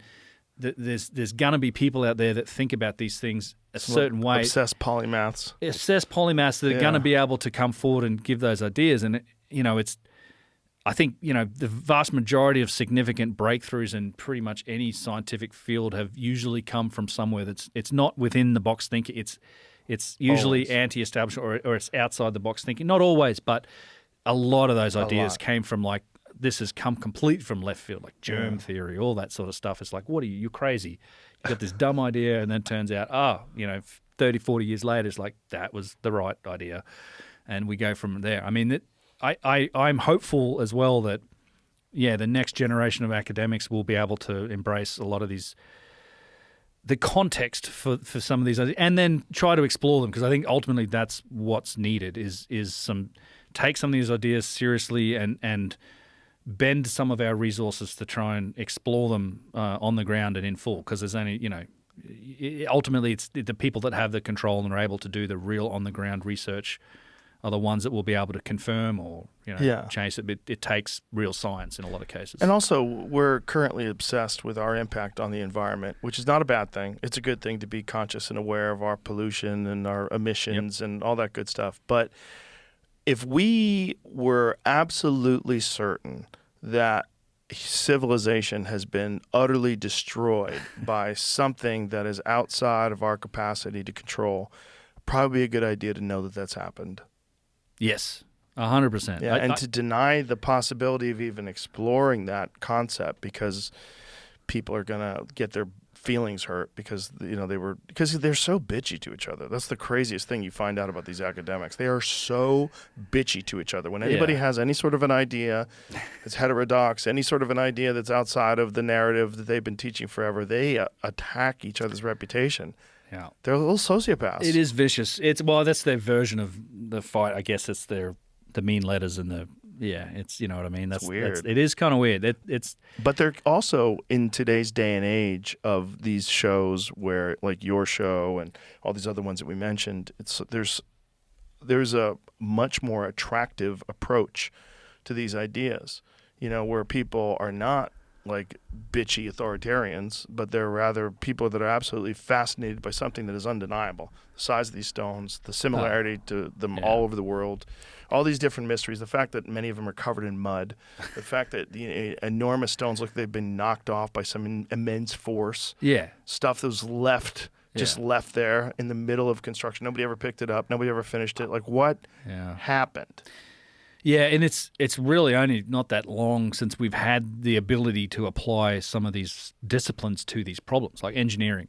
It's since the Industrial Revolution that we've even had enough background knowledge to kind of understand these problems because we have to solve them ourselves. Or like think about how Christopher Dunn approaches the idea of the Great Pyramid itself. Like no one would have ever been able to do that 200 years ago. That's what I'm saying. Yeah. Like 100%. It's these other disciplines that have a whole different take on it. And it's, again, not a criticism of archaeologists to say they're not engineers. They're not engineers. It's just fact. It's fact. It's like I'm not a dentist. I don't know much. You know what I mean? I can't solve those problems. Exactly. No one can solve all problems. Yeah, but hey, a dentist might have some input on some of these. You know what I mean? Like, sure. You can. I think a lot of these problems are multidisciplinary, is what I'm saying. Like there's a lot of different approaches and angles to them that lead to some pretty interesting places. It's funny you say that because my dentist is obsessed with UFOs. Oh, really? Super smart guy, obsessed with UFOs. Wants to talk about it. Every time he's like doing what do you think? What do you think that is? I'm like, it's fun. It's fun to talk to him. I'll bet. Yeah. Yeah, what else are you going to think about while you're filling on someone? But it is a subject that is so important for us. I mean, I'm watching the Ken Burns documentary right now on the Revolutionary War, and it's really great. Awesome. Amazing. Fascinating to look back at this very recent history, relatively speaking, in terms of the timeline of the Earth. And then just realize, like, that ain't shit. Yes. And that's one of the reasons that drives me too is why I think that's a big factor in why this is important is that it's altruistic, but I do believe that having if we could change that pillar of humanity from like, well, we were Stone Age and now we're Space Age to this cyclical nature of we've been here, we've not been knocked down. Yeah. Be aware of the dangers, like solve the longer term problem. I do genuinely think that like a whole generation that's exposed to that has that inbuilt as their like, hey, background knowledge of what it means to be human, then maybe we would solve those problems. We would spend maybe more that's money. A constant test every 12,000 plus years. It seems like it. Yeah, it does seem like it. And it seems like no one's really solved it yet. And we probably get a little smarter every time we do it. But it takes forever, and it probably sucks for a long time. Well, it seems like it's not every 12,000 years or so. Is like there's definitely been events that are orders of magnitude greater than anything we've experienced in the last several millennia. Mm-hmm. Like 1,000 Katrinas or whatever at a time, kind of thing. Like and there's evidence of like things like the Tunguska event, where like something a little bit more, a little warning, little more than we've experienced before happens, but nothing compared to what we've experienced or the Earth has experienced in the past. No, for sure. We've not. We've had nothing, but it does. If you go back the last couple 100,000 years, it has this periodicity. It seems like that does, for some reason, align with some of those 12,000 years and 26,000 years kind of cycles. It's weird how that happens. It's including the depictions of Atlantis and the fall of Atlantis. Well, yeah, I mean it's all that bang exactly on lines up with the timelines. It does. Dude, your show is fucking awesome. I love it. I look forward to it every time you put a new episode out. I really love it, and I love every time you come in here and let's make this a regular thing, man. I love that. It's my favorite shows. I fucking love this subject so much. It's so engaging. It's so exciting. You know, for whatever reason, there's just part of the human fascination with the past that gets ignited in me, and it's so I think the audience feels the same way. It's like it's so intriguing, and I think you're right, and I think Jimmy Corsetti's right, and Graham Hancock's right. I think all these people are right. I think there's more to this story than we're being spoon-fed. Thank you very much, sir. My pleasure, brother. UnchartedX, it's on YouTube. Subscribe, like, and subscribe. It's fucking amazing. And then what is your Instagram? It's UnchartedX1 on Twitter and UnchartedX7 on Instagram. Okay. I should probably fix that, but it is what it is. Okay. Yeah. As long as it's not 6'7". That's the new thing with the kids these days. Oh, no. Yeah, I haven't done about all that? Yeah, I've heard about it. Yeah. Thank you. Appreciate you very much. Cheers, Joe. Bye, everybody. Thank you, bro. Yeah. I didn't want to force it in, but I wanted to ask him about that. Oh, Shamir? Yeah, Still we could have recording. talked Shamir. We can throw it back in. Yeah, I Talk could. about it real quick? Yeah. You want to Still talk about the recording. Shamir? I can. Oh, I can 100%. Unend it. Sorry, folks. Sorry, we're back. We unended it. We unended it because Jamie had sent me this earlier today. Solomon Shamir. Yeah, the Shamir. So you are familiar with it? I am. Okay. Yeah. So this is an ancient idea that there was a worm or a substance that had the power to cut through and disintegrate stone, iron, and diamond. And Solomon is said to have used it in the building of the first temple in Jerusalem in place of cutting tools. For the construction of Solomon's temple, which promoted peace, it was inappropriate to use tools that could also cause war and bloodshed. Yep. There's also, I found since I sent that to you, there is a actual thing called a Lithordio or something. What? That they found in the Philippines that does eat it's some like sort of a rock-eating worm. Yeah. Yeah, the Shamir is like Solomon's lightsaber, I like to call it. Yeah, it is described. The Shamir is described as a stone cutting. Whoa! Implement. That thing ate through that. So the guy who found it said he had never heard of the Shamir, and some scientists don't know if they're even the same thing, but they do. They're described very similarly. What a creepy looking motherfucker that thing is. A rock-eating little worm. Like grinding stone. That's crazy. There are a number of different depictions and descriptions for the Shamir, and one of the problems with it being like this thing that slowly grinds through. See, this is the weird part. Shamir was meant to have always been wrapped in wool and stored in a container made of lead. At the end of the container would burst and disintegrate. So it's like what under the Shamir's gaze. Yeah, all I had to do was look at it. So whoa, I don't think it had eyes. So are we describing what the hell? Are we describing radiation or something like that? Right. What are we describing? Well, it gets into the realm of the Ark of the Covenant and everything else too, right? Wool and stored in lead. That's nuts. And then it lost its potency. Yes. Right after, the dripping of the honeycomb. I don't know what that is. By the time of the destruction of the first temple during the siege of Jerusalem in 600 BC. Wow. Yes. But again, it still exists. They found it today, like 2019, I think. They found a worm that does something similar. A very similar worm. That's the evolution of it. Maybe they had a giant one that they just fucking. Maybe they could have trained them like some people can train pigeons to do stuff. Eat the wall. He had to do it fast. Train ants. One of the things too, they had to build that Temple of Solomon quickly, so that he was like, we need this. We can't use the regular methods, but we also need to be able to cut stone quickly. So one of the things that Shamir was described as doing is being able to cut these sort of hard stones. Like I think it described like diamond even. As cutting it quickly. The blood of the Shamir was used for diamonds, but this also said that he didn't find it. It was given to him. A bird found it. A bird. Someone noticed a bird was using it to make nests in rock. What? And they're like, let's get the hold of that. So some people also speculate that there is a bird that vomits this thing or poops this thing that on rock, which can melt rock or something. The angel of the sea had then given the Shamir to a bird. Yes. Identified by the Talmud as a hupi. Yeah, but it's the oldest bird, isn't this? I believe this is like where he had to go to several birds, which were also these like spirits he talked to. Oh, That, boy. and I think he They're had to get to the fucking very last aliens. one. It's a the oldest lightsaber one. they got from aliens. It's a worm from a Some bird. sort of It's a lightsaber from aliens. radioactive alien lightsaber. All right. And the end. Bye, everybody.